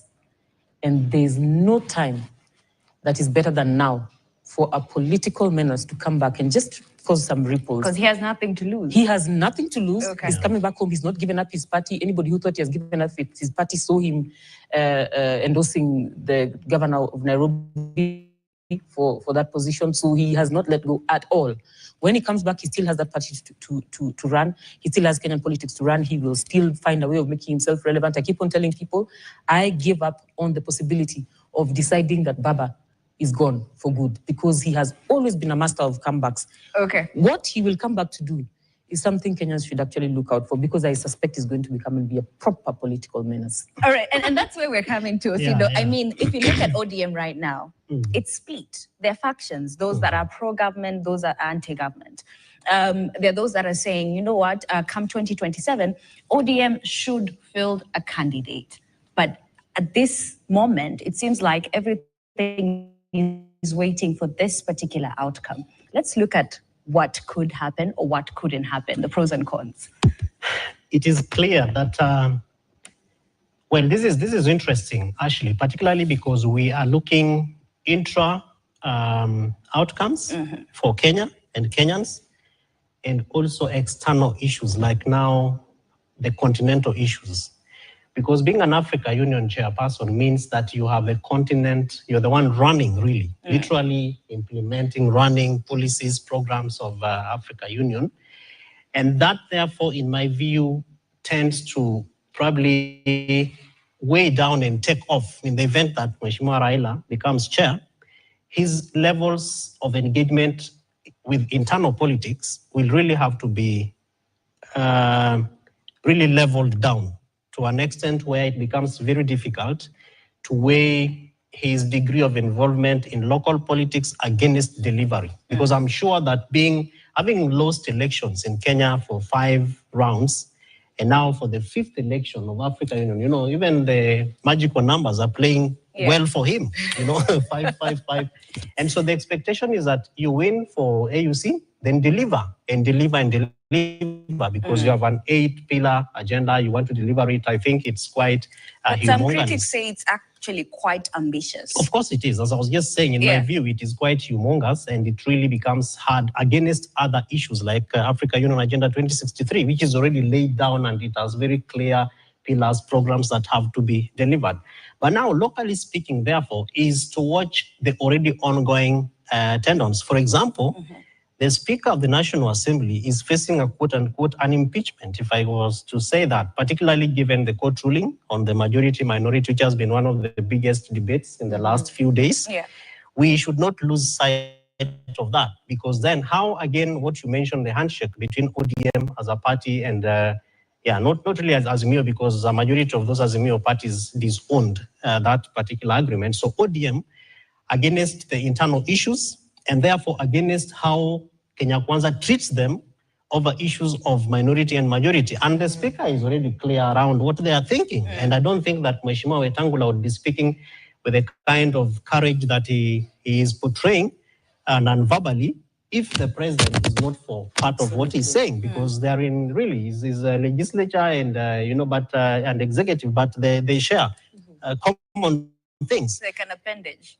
Precisely. Yeah. So we really have to be careful around the honesty that Kenya Kwanza wants to give to ODM on that particular bromance or handshake against narratives of very senior and powerful politicians within ODM, like the Secretary General, who was Mheshimiwa Edwin Sifuna, Senator for Nairobi, who's been very categorical that we don't know about this broad-based thing. It is not adding value to us, and therefore what that means to ODM. Number two is the government, because you have very senior politicians within ODM who are also now in government bearing or holding very powerful positions, like finance is not small, energy is not small, the Hustler Fund, my SMEs from Mheshimiwa Oparanya, because that was one of the biggest campaign portfolios or manifestos of President William Ruto, and of course mining and the new frontiers of manufacturing for Kenya. So those are not small positions.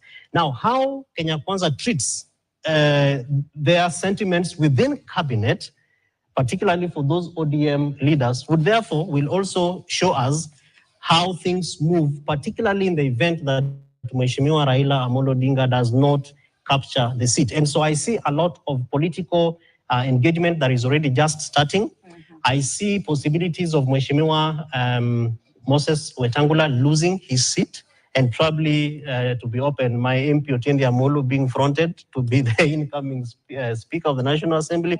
Now, that really needs to send President William Ruto to a corner where he begins to have a soliloquy, a dialogue within himself. So as he is in Addis, he should be asking himself, what must I do to ensure that Mheshimiwa Raila Amolo wins this position? And then lastly, what on the ground, particularly where I come from, has been that the former president, Mheshimiwa Uhuru Kenyatta, betrayed Mheshimiwa Raila Amolo Odinga, particularly because as an incumbent president, having supported an opposition leader, and so you go out there and you really try to rally everybody to support, to vote for him. And so the question has been, how come Mheshimiwa Raila did not become president if indeed the presidency was supporting him?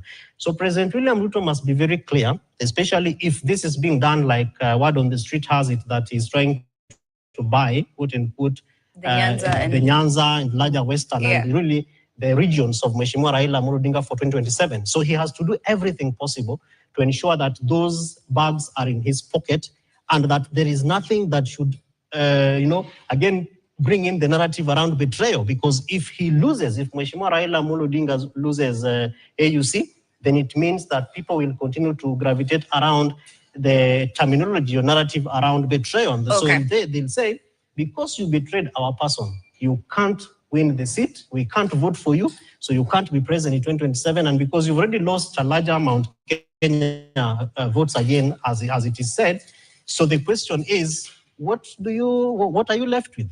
As President William Ruto, what do you therefore have in your hands? Okay, coming back to you, Stella, I mean, you say that if the former prime minister loses the AUC seat, he comes back and becomes a menace. But let's not forget there's another one, that is the impeached deputy president, Rigathi Gachagua. Yes. And he has been on record saying that, you know what, the president plans to inherit Raila's voting bloc. But it's not as easy as it seems, is it? Because at the end of the day, Kenyans have lost trust in the government. Not just in the government, they have lost trust in Raila himself. Exactly, because they feel betrayed. They do not trust the impeached deputy president, Rigathi, fully. They're just working with him because he's now speaking our language. But I need to remind us about something, and it just came to me very recently. I hate to quote the Secretary General of the Coalition of Trade Unions, Atwoli, today. But I need to quote him because there was a time during the campaigns he kept on saying, a time will come after the elections, and he was speaking about immediately after the elections, where in the Swahili expression is that every tree would be sliding. So if Ruto tried to climb any tree, it would be slippery for him, and he wouldn't be able to rise on any one of those trees. I suspect he may have gotten his prophecy right. He got his timing wrong.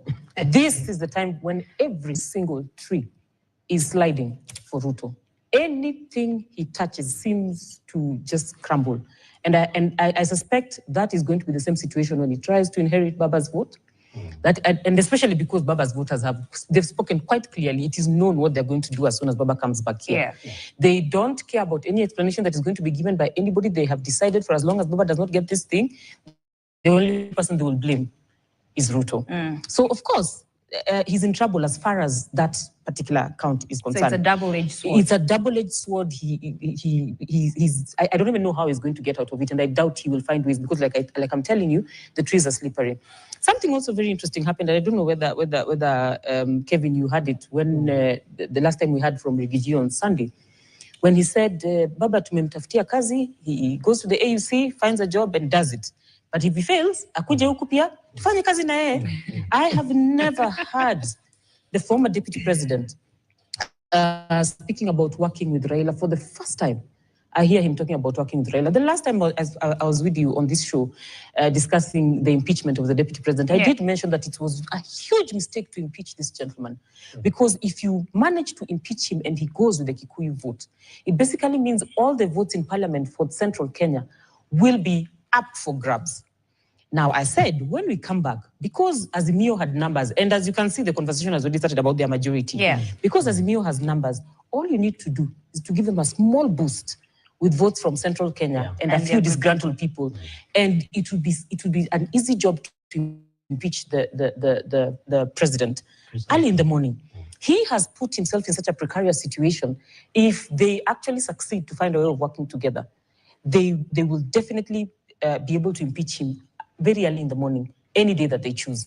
Now, someone was arguing with me the other day that it's not possible to do it right now because there are people who are already in government, they're eating and everything. First of all, you can't just fire cabinet secretaries. He would have to give justifications why he wants to switch his cabinet. He could reshuffle it at any point if he's scared, but it would be quite some work. So what then happens is that ODM, Azimio, has to look at its future as far as the next elections are concerned without worrying about who is eating from cabinet positions. As a matter of fact, the people who are sitting in cabinet right now should be willing to give up those positions if they will get better value out of losing those seats. And I think that's an easy decision they're going to make. I thought it was going to be difficult until I watched Junet the day on Tuesday when Parliament opened. I thought it was going to be he said that he will not watch anyone attacking the president of Kenya. He cannot afford to watch anyone. And all of a sudden, when he arrived in that house, he was amongst the people who were saying, this seat is very warm. If the can turn, rest assured, the entire Azimio can turn today.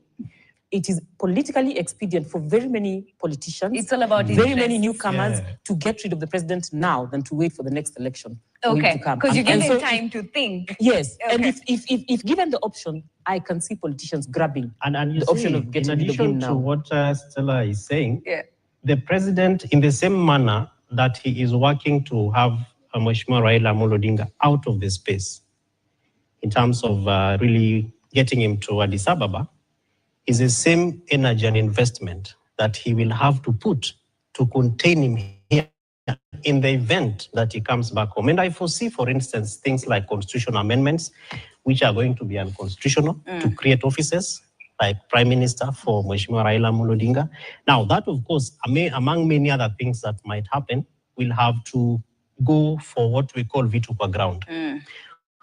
What is the public mood? What is the public opinion? Of course, Kenya Kwanza, and particularly President William Ruto, has proven that he doesn't care about rule of law. He doesn't care about constitution.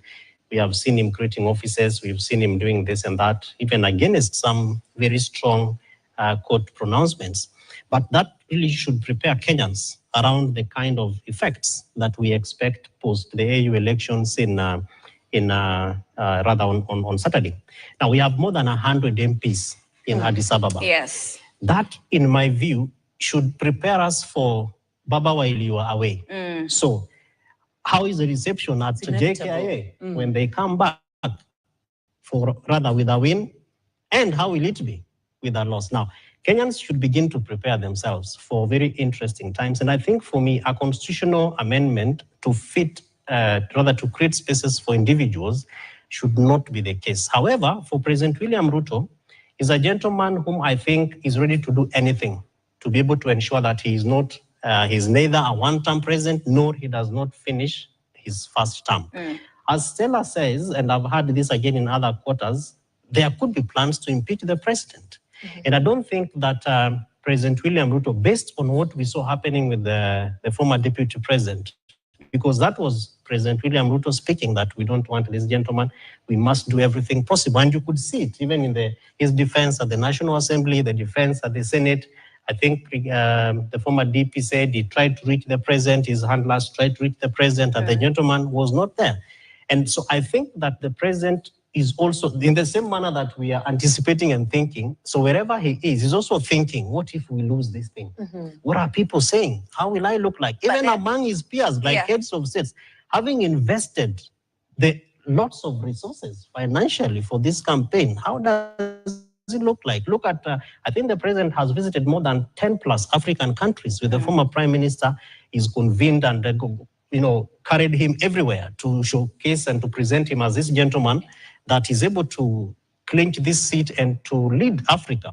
What if he loses? Will he be able to retract all those investments? So the president is also, he must be very careful to do what is able to contain Kenyans, to begin to see him as a patriot president. Of course, right now, he is not. I don't think he's a favorite of most Kenyans. Stella, coming back to you, I mean, you talked about the blocks and what President Ruto hopes will inherit. But there are those that are saying that he has a plan B, Northeastern. We've seen him remove the vetting. Maybe that's his plan B. People are saying that will be his Tarakanithi. Could it work?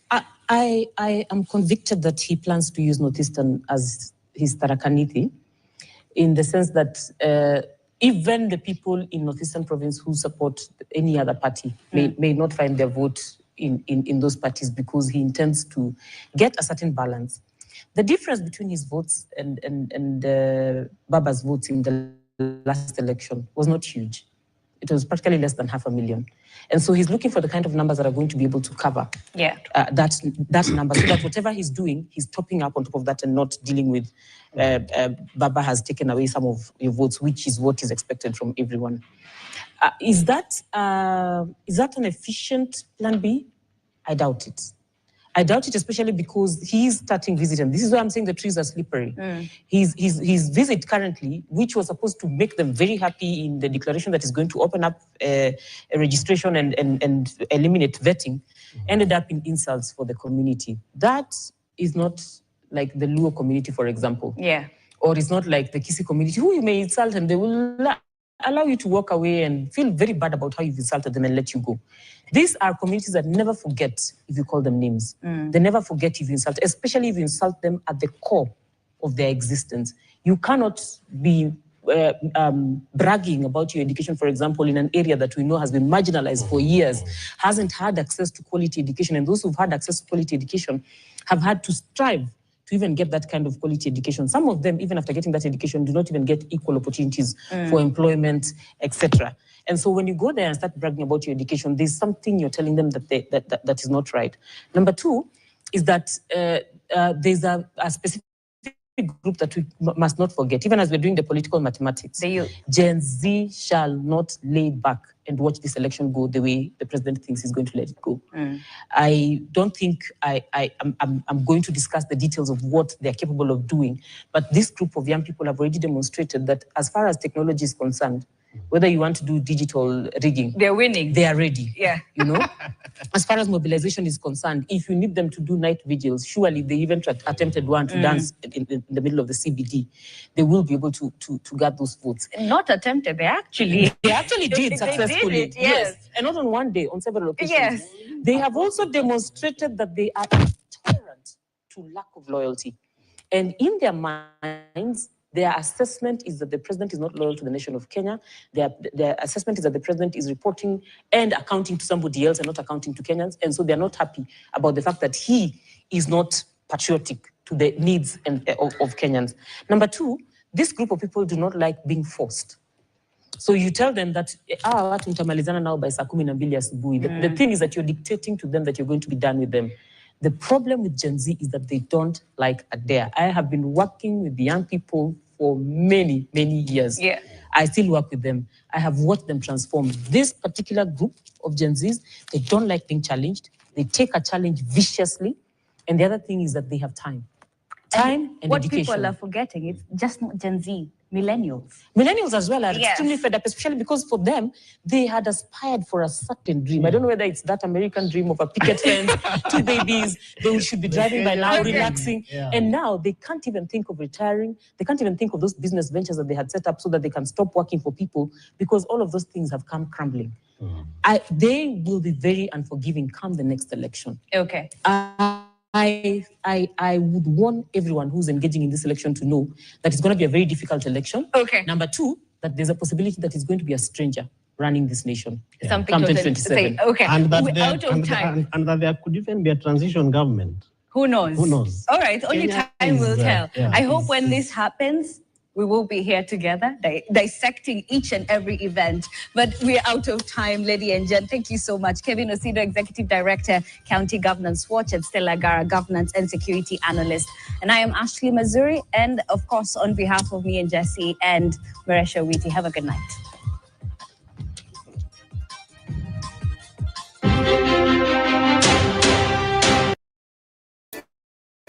Welcome back. You're watching NTV Tonight. Africa is counting on just hours to Saturday's African Union Commission election. And Raila Odinga, Kenya's former Prime Minister and presidential candidate, is a man who never shies away from taking political gambles. The seasoned politician now has his eyes on the continental prize as he battles for the African Union Commission chairmanship position. In less than 48 hours, Odinga will know his fate, whether he continues to remain in Nairobi or shifts base to Addis Ababa, Ethiopia.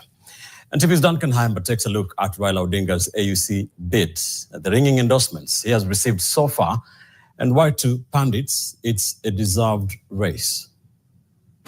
I'm made in Eastern Africa for Africa. I am ready for Africa.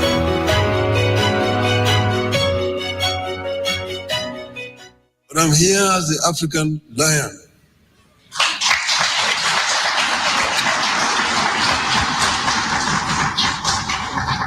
I've been asleep in the jungles of the Congo, but now I'm awake. A bold, brave, daring and valiant declaration by a candidate for the African Union Commission chairmanship, Engineer Raila Amolo Odinga, during Kenya's official launch of its bid for the continental seat. When his bosom buddy, former Nigerian president, retired General Matthew Okikiola Olusegun Obasanjo, officially announced his candidature, Odinga had his dream, vision, and mission in a nutshell. As a Pan-Africanist, I believe strongly that Africa is playing in a league that it should not play. That Africa deserves better. And I hope and pray that God will help us. Africa needs to stand up and stand up firmly. There's so much at stake in Africa today that we need to get it right. And for the past 12 months, Odinga has crisscrossed the continent soliciting for votes from various heads of state and governments who will have the final say on Saturday, February 15, 2025 afternoon, when the election will be taking place in Ethiopia's capital, Addis Ababa, during the 38th AU Ordinary Summit. Kenya is offering an experienced individual, a competent and experienced individual to lead the AUC. I think Raila Odinga is no stranger to Africa. One has just to go to his Pan-African credentials. You'll find that he has been an observer of elections under different organizations. You'll find that he's been a mediator in African conflicts, including in Ivory Coast, where it is the AU that nominated him. He has been the high representative for infrastructure development, again nominated by the AU. And he has championed the African cause. When you look at what we are facing in Africa today. We have the DRC challenge.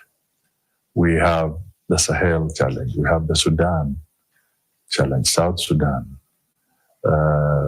We are seeing some parts of West Africa still being ravaged by terrorist and extremist elements. We have governments that have seen a lot of instability. Then what you need, even the issues around the Horn of Africa, what the continent needs now is somebody who has a strong political underpinning. The political acumen becomes necessary. I think what the AUC is looking for now is not a technical person. They're looking at somebody who can engage politically, who the heads of state and heads of government will regard as somebody who is a peer, and they can engage at a certain level. Okay, so we want a political leadership to come to AUC. And as Raila Odinga readies himself to face Africa, the neighbors from the north, west, and south have stepped forward explicitly, declaring where their vote lies. And I am here to support the candidature of the Right Honorable Raila Odinga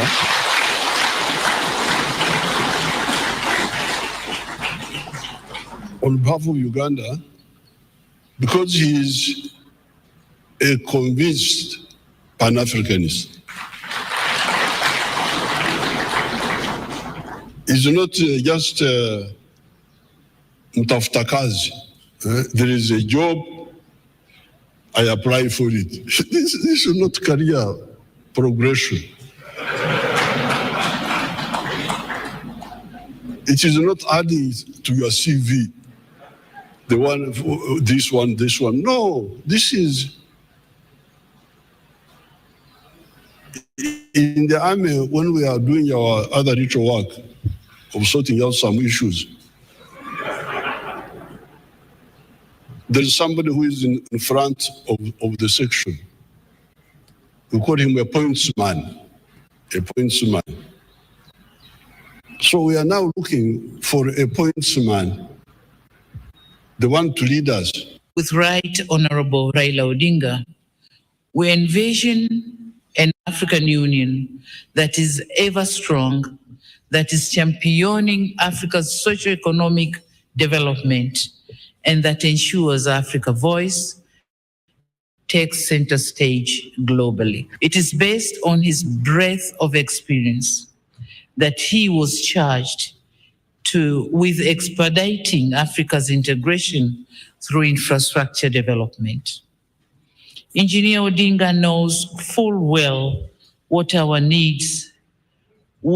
union needs to do to meet the infrastructure development gaps critical to unlocking Africa's potentials. I have known Right Honorable Raila Odinga for many years, and his Pan-African commitment and consistency. His consistency is admirable. Let us talk to our friends across the continent so that Right Honorable Odinga can be the next chairperson. You're talking of Raila, the Pan-Africanist. You have to say that he borrows a lot from the forefathers, the founding fathers of Africa. When you look at people like Kwame Nkrumah, when you look at people like Julius Nyerere, I think what Raila is bringing as a Pan-Africanist, he's looking at those other leaders who came and their divergent opinions, and he's saying we can face our Africa vis-a-vis the rest of the world. In 2017, Kenya went for the same continental seat with Ambassador Amina Mohamed as the candidate, but was not lucky.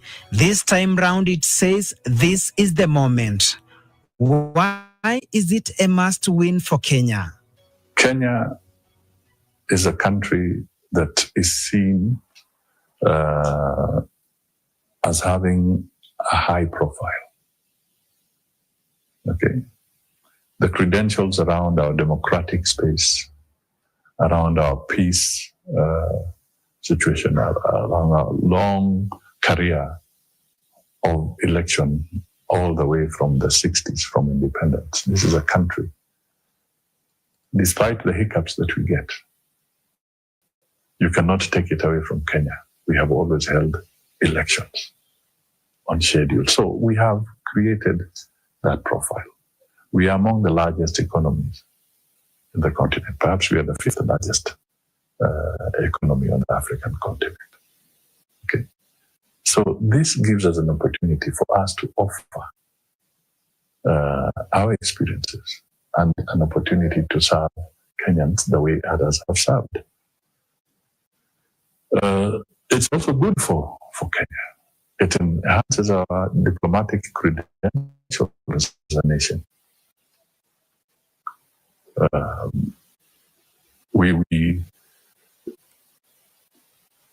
It's also a source of pride for the people of Kenya that we can come forward and have men and women who can also serve the continent or serve the broader international community at high levels. If you go through the history of Africa, independent Africa, and you look at the various positions that have been out there for African countries to try and get, I think Kenya has been a reluctant player for so long until a few years ago. There are some quarters that refer to Odinga as Kenya's political enigma and the second Mandela of Africa. Because of his selflessness. I think when one looks at Raila Odinga here in Kenya and then tries to project that for the rest of Africa, then you see an individual who has sacrificed not just for the country, but at times sacrificed individual interests for the good of the country. Rarely do you see an individual who believes that he has won the elections, but when the country is threatened with a precipice, like in 2007, like in the several handshakes that he has entered into, both by his tormentors and those who he perceives to have stolen his elections, then you see a man who puts country first at the expense of party or his own personal interests. And that can just be seen the way he has carried his campaign, that continental leaders nearly treat him as one of them because of the place that he occupies. Throughout my leadership and service to the public, I have noted the significance of defining strategic goals and appreciating the influence of political dynamics on the outcomes of these goals. So decision-making must be backed by a balance between policy and geopolitics. I plan to work with you, Your Excellencies, to integrate this continent. We are one people who unfortunately are trying too hard to separate from each other. I have traveled the length and breadth of this beautiful continent, and I have seen the faces of Africa's future. I was involved in peace negotiations in Burundi, Mwalimu Nyerere. I was involved as the mediator of the AU with the conflict in Cote d'Ivoire. I was involved in Mozambique.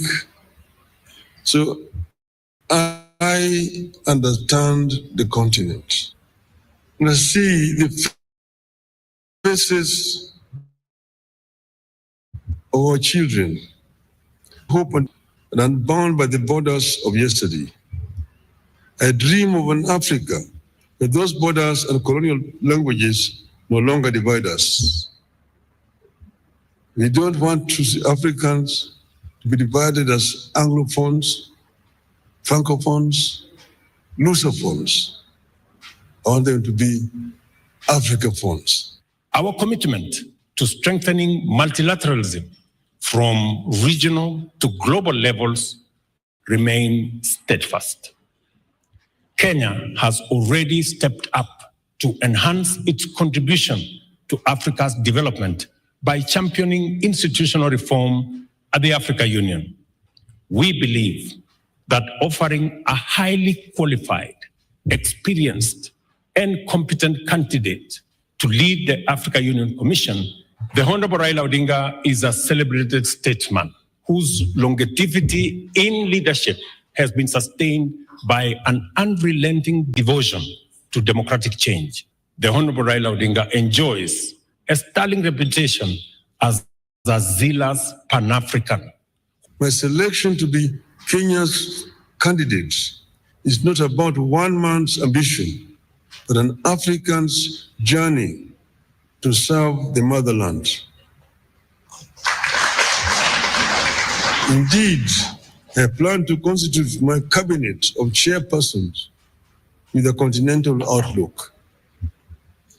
I'm grateful that friends and eminent persons across Africa have volunteered to engage in my campaigns from the West, North, South, Central, and of course, Eastern Africa.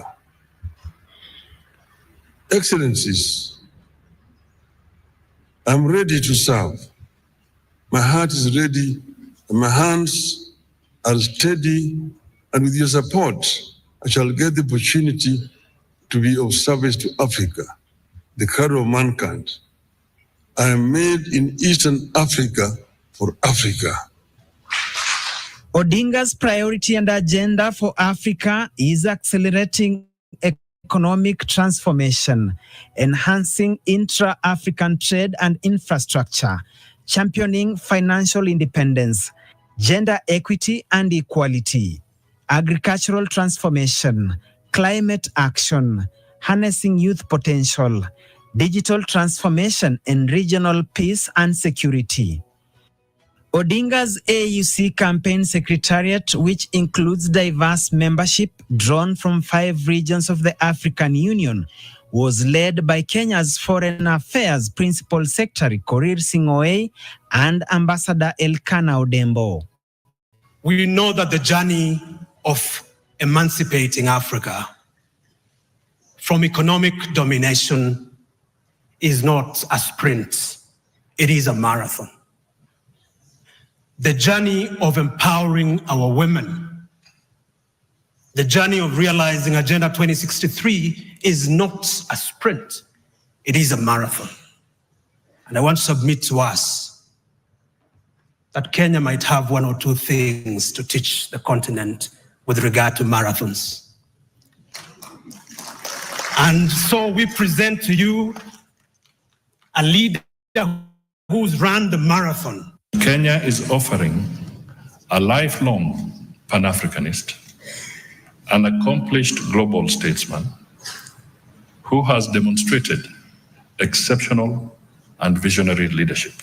What will the AUC contest mean for Raila Amolo, son of Kenya's founding father and first Vice President Jaramogi Oginga Odinga, should he win? I think this will mean for Raila that the nationalist in him at his prime age is giving in to the Pan-Africanist call.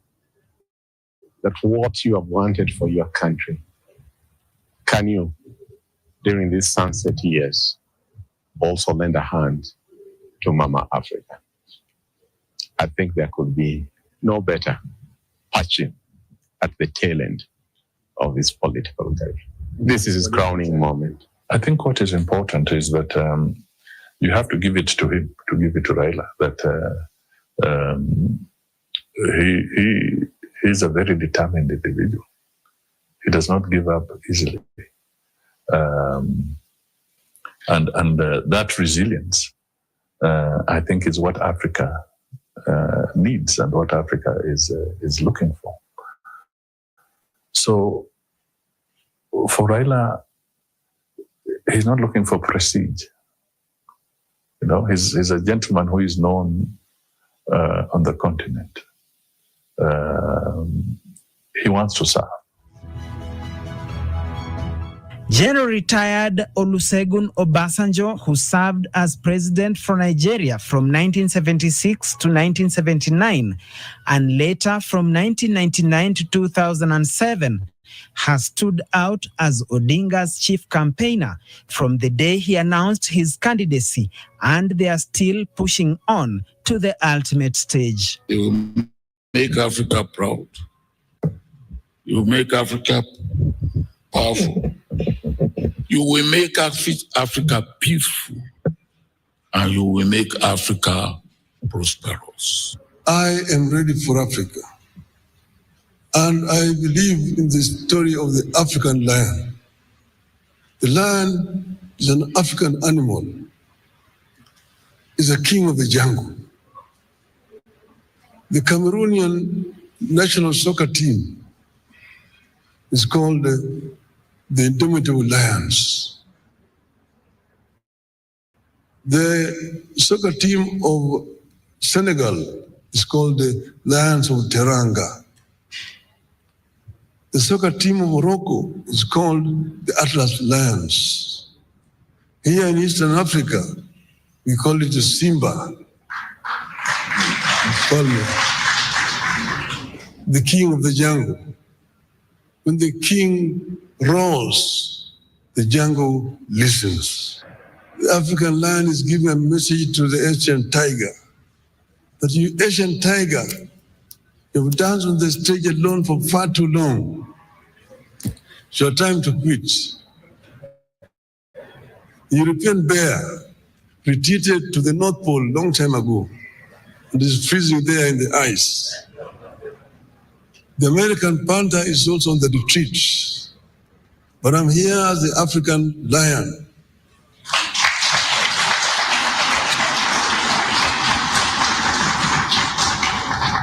I've been asleep in the jungles of the Congo, but now I'm awake and I'm sitting on African gold, African oil, African diamonds, African iron and copper ores. I'm sitting on African bauxite. I'm sitting on African lithium and coltan and uranium. And I have the ability to transform all these materials that I have into wealth for the benefit of my people and claim the 21st century as an African century. End of the message from African Lion. At his prime for former Prime Minister Raila Odinga, this is ultimately his do or die moment of his long political career, which, if he clinches the seat, it will definitely and ultimately be his crowning moment as he inevitably prepares to exit active politics after years and years. Duncan Haemba, NTV. I'm made in Eastern Africa for Africa. I am ready for Africa.